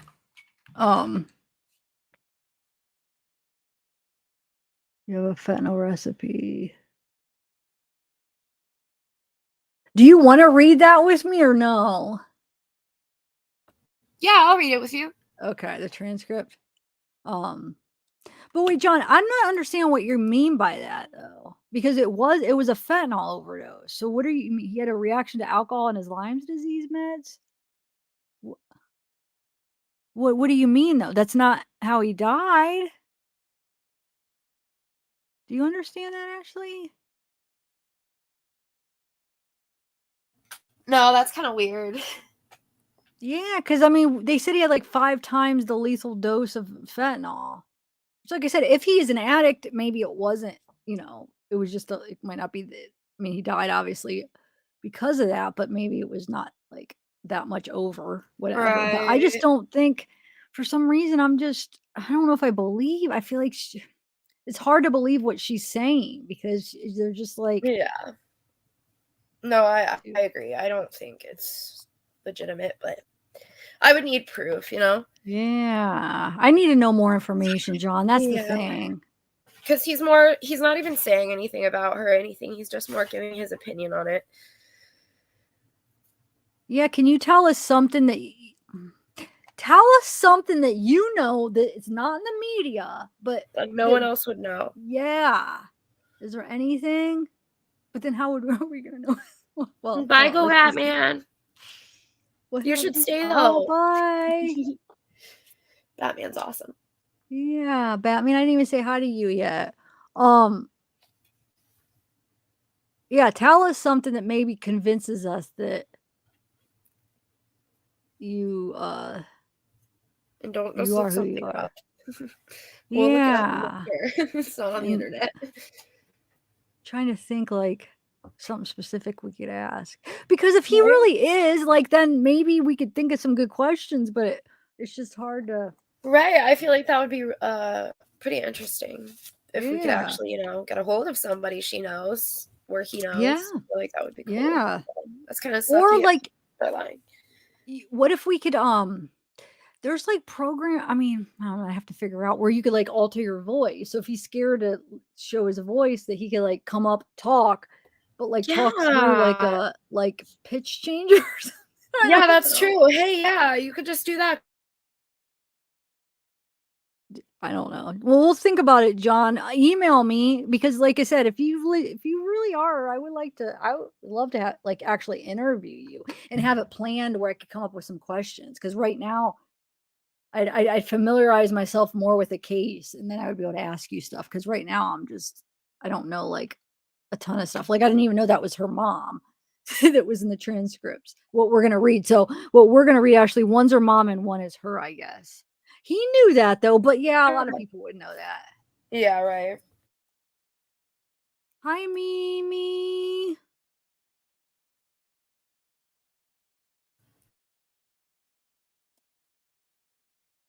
Well, yeah, Katie. I don't know. Hi, Peyton. Hey, Peyton. Where's All Sane at? You and All Sane should come up sometime. Yeah, that'd be cool. I mean, or no, you could just come by yourself. I mean, you're invited right? too. I don't want you to think he has Yeah, to they're come just a too. couple, so I get it. Yeah, Gotta but include I was just figuring you might feel more comfortable if if he's up You're here right, with you. But yeah, Peyton, if you want to come up, the link is up. In the thing I want to try to do more open panels as long as we have people coming up. Yeah, I'll come up pretty frequently. I mean, I really am not doing too much right now. I'm looking for a new job, so it'd be pretty interesting. Wait, where were you? You did get a job, right? And then where? Yeah, I was working at a restaurant for a while. For a while I was doing prep cooking, and then they switched me over to baking, which was pretty cool. But then I ended up getting sick, and I missed a lot of work. So, because I have Crohn's disease, so yeah, it was kind of difficult. So, but I'm trying to find another job right now. Yeah, you should be able to with I feel like a lot of people are hiring. They are. So many people, especially in my area, are hiring. Like I got like 3 jobs all at once because I did 3 different interviews in a day, and I got the job at each place. Wait, so is that the one you worked before? So you just picked that one, or what? Yeah. Okay, wow. But I couldn't message them out. Have you ever thought of doing like driving for like DoorDash or do you have a car? I don't have a car or a license currently, so right. But yeah, I've thought about it. People can make pretty good money on that. Yeah, I've thought about it too. Just to make a Yeah. little bit extra money or Little something. side job there. Yeah.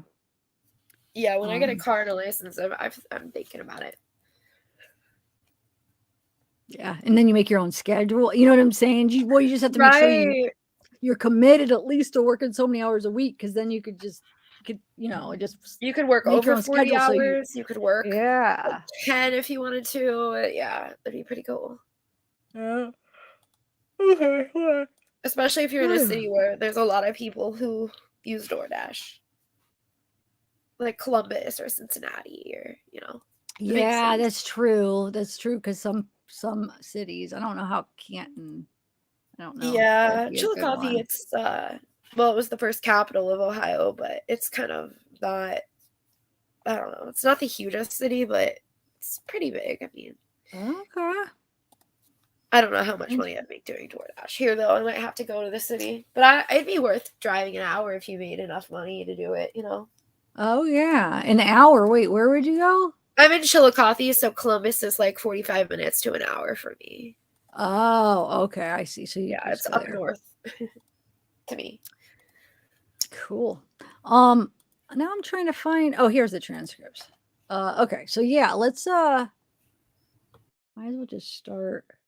Hold on. I don't know if we should start from the beginning or since I did read some already. What do you think? Let's see. Whatever you want to do. Pick up where you left off, start over. Doesn't matter to me.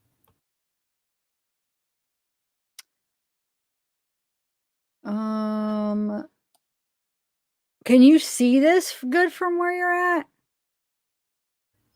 A little. Can you zoom just a bit? Yeah. I tried zooming and it just made it smaller for some reason. Yeah, I could see it. Okay. Let me All right, cool. Yeah, that's a lot better. All right, let me actually hold on one second. I might have to do one out and then make it like that works. Hold on. Will that be? Yeah, that's good. But what about us? Hold on a second. Like us blocking that. No, that's not as big. Okay. That All worked right. I just have too. to make sure I scroll up quick enough. Either way. Okay. I can All get right. closer too. Yeah, you could be, I'll be Kouri if you don't mind. I don't know why I want to be Yes, Kouri. please. All right, go ahead. All right. Hello? Can you hear me now? Yeah. Oh, hello. Did you get your room back? No, so I've just been in lockdown in my room, and then you get out for an hour a day. And then in that hour, I have to shower and like I can read the tablet. Oh, okay. So, but yeah, it's my normal room, but because Monday they're giving me my punishment, I guess. But meanwhile, they got you locked down. Yeah, but luckily, like, I honestly am so blessed. Like, it is in my room. Like, I tolerate that because, like, I can still talk to the girls. I can, like, see the TV out my window. I have my books, you know? It's not in that freaking closet of a thing I was in the other day. Okay, but you still have all your books in there? Yeah, I'm in my normal, well, they moved me. Well, you know, they moved me to, like, the observation cell. So, but yeah, I Right. still have my books. So, yeah, so I have all my books in there. Okay. So I just Sky's coming tomorrow. Oh, good. Okay. I just tried to call her and she didn't answer. And if you're in lockdown, are you going to get your calls with the boys? That's on Monday, and I'm sure I will. That girl who like served me the paper, I don't know, it made no sense. She like served me the paper and it was like didn't even written up. And I was like, for what, you know? And then she hands me this paper and it just says a bunch of shit that like I didn't know. Like I don't even know what this is. I was like, what? Oh, and she's like, "Yeah, so you have to go on lockdown right now." And I was like, "Right now? What?" I was like, "Can I call my attorney?"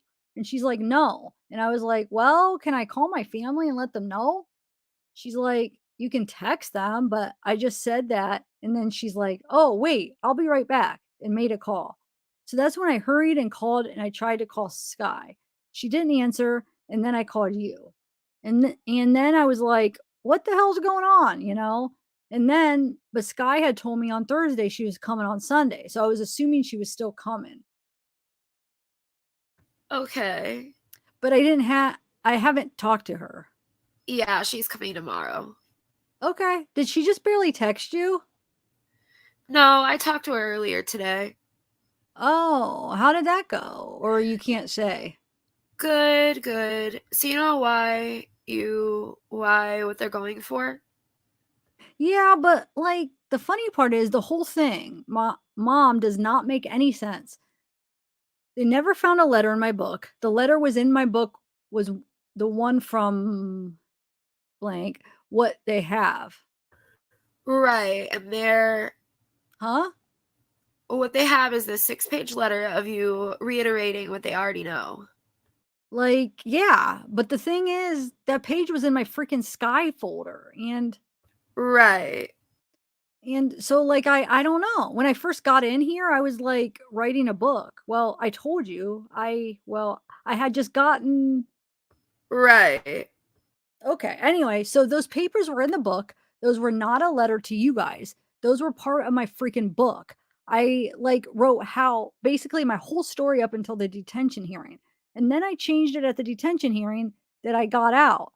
Like I was writing this fictional mystery book. So like at the detention hearing. So Ashley, I don't know if you know, but we just got at the beginning of this live, we read that 6-pager letter. Supposedly they found that 6 pages in her books that she wrote. And it kind of looks like she's trying to set up like one of the witnesses to like lie about what, you know, about the drugs and about how it all happened. And so now she's trying to say there was a book or whatever. So yeah. Oh, okay.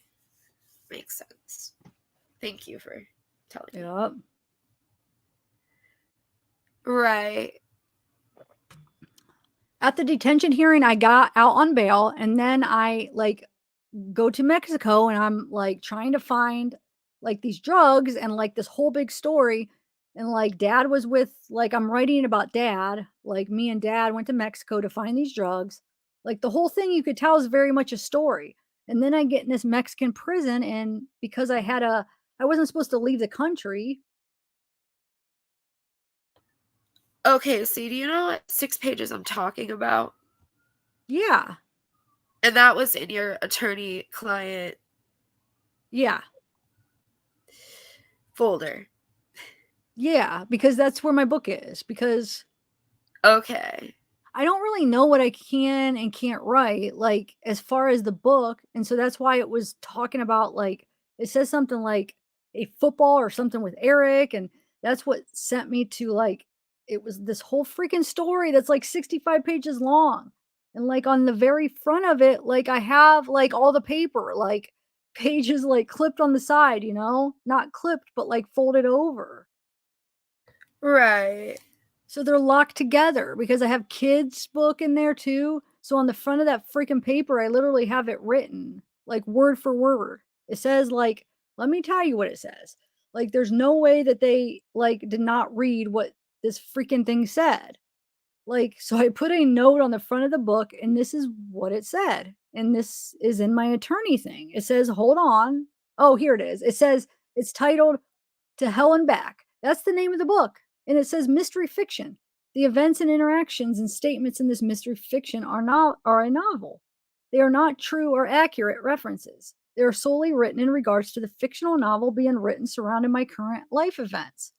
They are in no way evidence to my criminal case and should not be used that way or against me. And it says like all the chapters of the book that I had written and blah, blah, blah, blah. So they have to have seen that. Took that off and then took those 6 pages, just those 6 pages. And like, there's a few gaps in my story.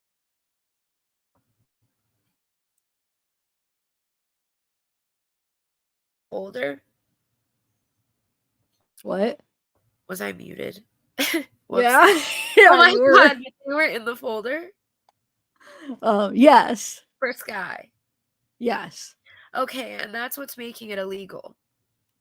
Well, yeah, not only is it freaking illegal, but like you can very much tell that this is a nonfiction book. I was never in prison in Mexico, and I know they read all through it because all the papers were just like all out of order. Like I had to reread the whole thing and put them back like in order.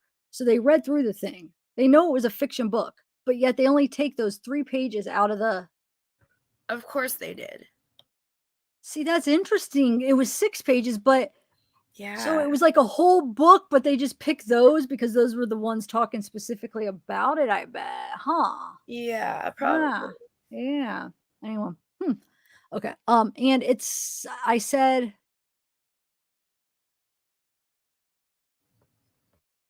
Yeah, she wants to. I want to like have Sky sneak me in some white script because my paper's getting yellow because all we do is drink coffee in the Mexican prison. Blah, blah, blah, blah, blah. Like this whole big, like, what the hell? Right. And so they're saying you're in lockdown till it goes to court, which could be next week or it could be 30 days. She said the lockdown part is a jail part for breaking the rules at jail. She said the other thing, the no contact order, is we got to go before Mrazek because you were telling me and Ronnie what to do and what to say at trial. They want a no contact order where we can't talk to you again at all until after the trial. But good. So that has to go through Mrazek so she can explain what the hell happened. Like what? Yeah. So when does that go into? Well, you can explain it all. You can explain it all to Sky tomorrow. So yeah. So they said because I broke the blank says hi. They just like stand at my door and talk to me. They like cannot believe what is going on. They're like, this is all set up. It's crazy. And like I told Sky, if she puts something on paper, it's because she's scared for her life. She has to watch her food, her meds, and now she just wants her name cleared. Exactly. Yeah. Was Sky mad? I didn't realize it was all part of a story. I mean, half the story is true, but there's a lot of parts that aren't, like, yeah. So they're saying witness tampering because you're telling everybody what to say. I could say everything and it's true. I said, so we already knew it. Why she put it on paper, I don't know. Yeah, because it's part of like a 65-page freaking mystery fiction novel that I've been working on. And it can't be. And it can't be. They're saying that you held that paper blank, but up to the video. Yeah. Remember? Yeah. You took a video of it. Oh. And I couldn't read it. Okay. So they're saying okay. They're saying that you were Oh, wait. writing notes to me. HomeWave is public. They can read it. Why would I be trying to hide that? They can read everything I put on there. Well, not only that, I can't read it. Well, and if they go back and listen to my phone call, it says, oh, she wrote the nicest letter. Dot, dot, dot, dot, dot, dot. Like, oh, that's you. Still me. Like, it's not even, you can't hide stuff on HomeWave. Like, for real, how many times in my messages have I said this, don't say this, or don't say this? They're listening. Like, all of a sudden, I'm going to put a message up there and hope they don't read it. Right.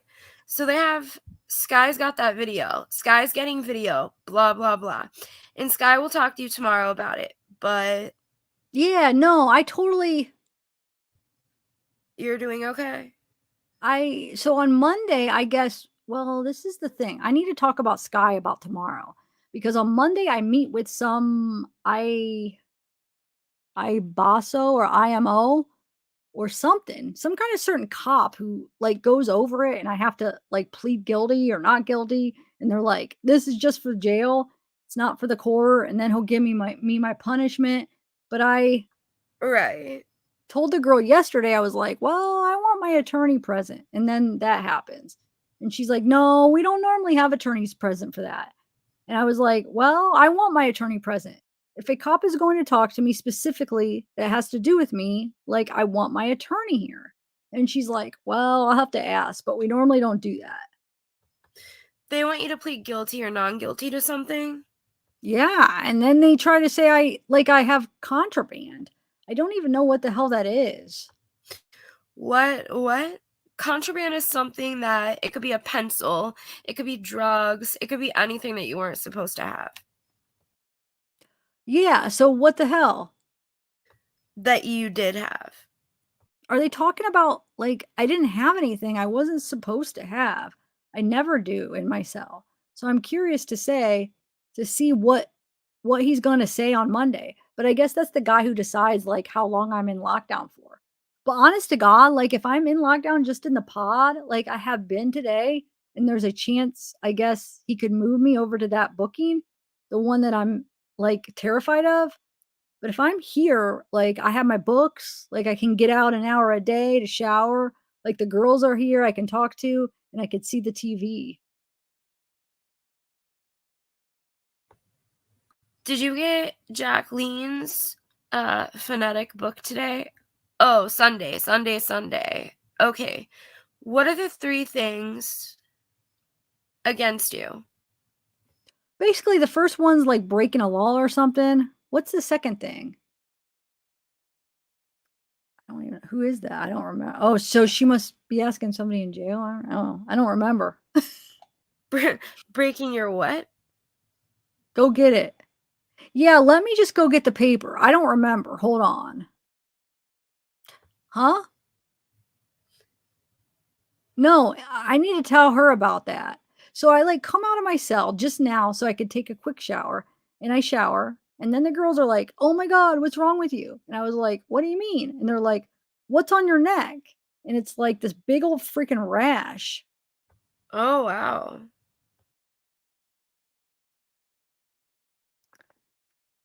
What's this now? Hold on. I don't know.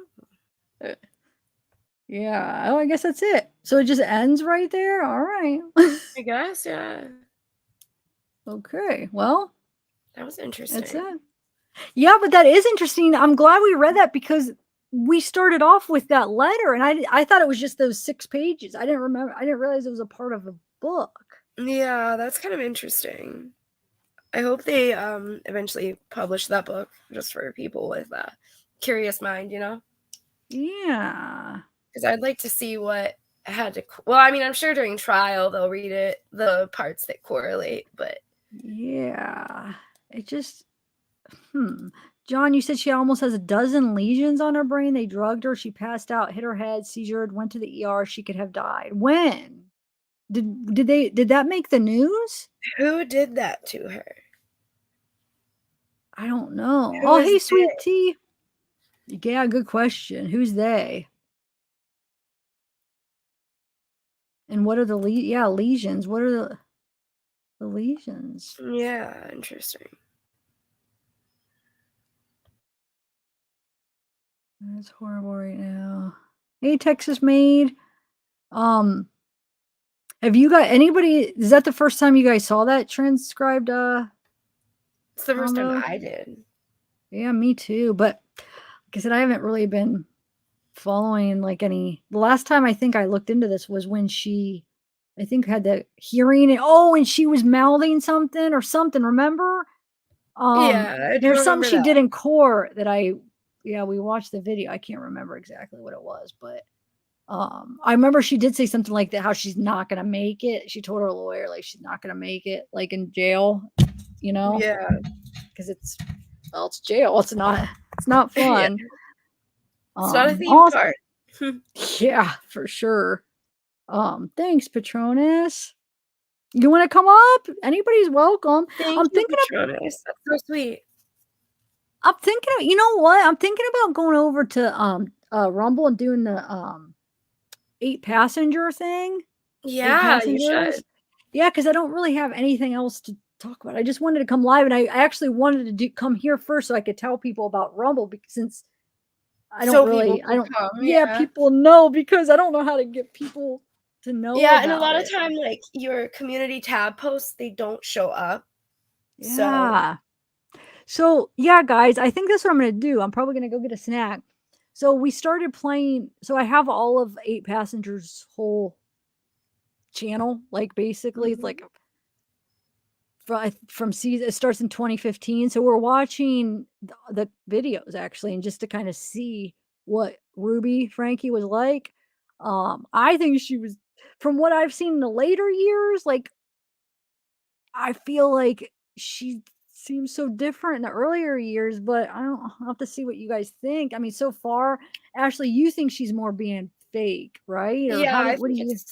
I think because you said you don't see the narcissism, but I think with No. like I said, with narcissists that they want to put on a show, they put their best front forward, like just like trying to be a chameleon and act like mom of the year. You know what I mean? Like, Yeah.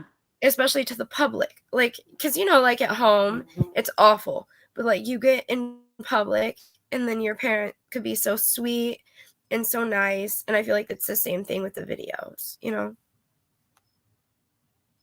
Yeah, I mean, and then as she got older and as the videos kept going, she started feeling more comfortable to be herself a little bit. I could see that. But do you think, though, if this didn't happen with what happened, which I think Jody was a big influence on her too. Oh, for sure. Are you sure, like, if you would have, let's say you were just watching her first season, didn't know anything about her, you think you would still pick up on, like, she's a narcissist? Or do you think actually, when I first started watching her, I did think it was odd. I thought it was, there was something kind of weird because I picked up on how the kids always talked about food. Like, everything it was centralized around food. Like, the little girl, she was playing with the little horses. Oh, save some food for me. Like, everything is food. Whether it's a good thing or a bad thing, those kids, and like they'll sneak food. Like, I know that that's kind of common with some kids and everything, but like, it's her reaction at first. With some kids, she gets really mad. Some kids, she's like mad at first and then she eases out of it. But like, especially the younger kids, she gets upset with. And I've noticed that a lot. And then they really, really pick on Russell. And as the videos progress, they really pick on him a lot. But with the food thing, so you're saying you see a lot of it at the beginning though? Because I feel like at the beginning she's letting him like eat, like she was Sherry's eating ice cream right before bed. That she catches like a thing of icing. The kid's eating. She doesn't. The parents were eating KFC in the bed, and the little boy walks, or was it a little girl? I forget which. Oh, I muted myself. I'm sorry. I don't know what the last thing I was heard, but so the parents are in bed eating KFC, and one of the kids walks in and is like, "I'm hungry. I want some KFC," and she tells him to go to bed. And then there's another, which I mean, you know, she could have given him some after the video ended. We don't know. You know, I'm biased in that, you know. But then the kids, like I said, with the little horses, and it's just food. I feel like at least in every video, the kids say something about like food in just some way. You know, it's just I don't know. I noticed that early on, and I was just like, that's kind of weird. Like, but and her personality, I just didn't really like it. I used to love watching like family channels and everything, especially like when I wanted to become a mother, and like right when I first became a mom in 2018. But now I don't really watch them. It's like every genre on YouTube is so oversaturated, and you know, some people, they really just blatantly abuse their children, and you can see it, and I don't feel like finding those, you know. I don't want to watch that. So, but yeah, no, Mimi, that's what we're talking about right now. Because they are, since we're playing like whole episodes and stuff, YouTube's you're not supposed to. I guess you're not allowed to. I feel like clips and maybe critiquing them and making sure like you're talking about them, that might be okay. But we were just reading how you could potentially, that's potentially against the YouTube policy. So that's why I'm going to be doing it over at Rumble. So yeah, you can lose your channel over it. Yeah, I just learned about that. So if you upload content that has been deleted by YouTube, then your channel can be terminated. Yep. And okay, so on Rumble, it's zavgirl, not zavgirl. So here's the thing. If you guys type it in right now, for some reason, you might not be able to find it. But when I set up the live, I'm going to get off here. I'll set up the live. I'll put the link in the community post. So if you're not able to find it by searching, you might not be able to. I don't know. The first one, members, people couldn't until after. Yeah, sometimes make sure to look under the live section right there, because it did pop up for some people. But if not, then just type in. So yeah, look under live.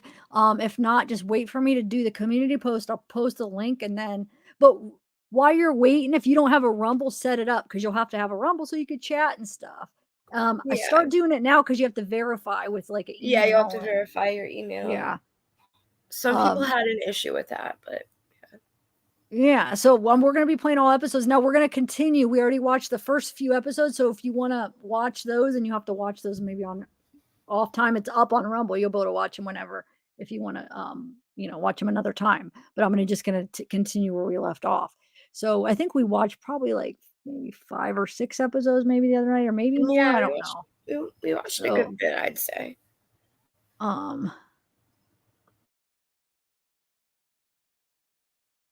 Wait, really, Jeremiah? I thought Rumble was like more not with copyright. I thought they were better. That's why I feel like I'm as far as. Well, I feel like this wouldn't really be an issue anyway on Rumble, because it's YouTube that was on, or it's content that was on YouTube, a whole different platform. So.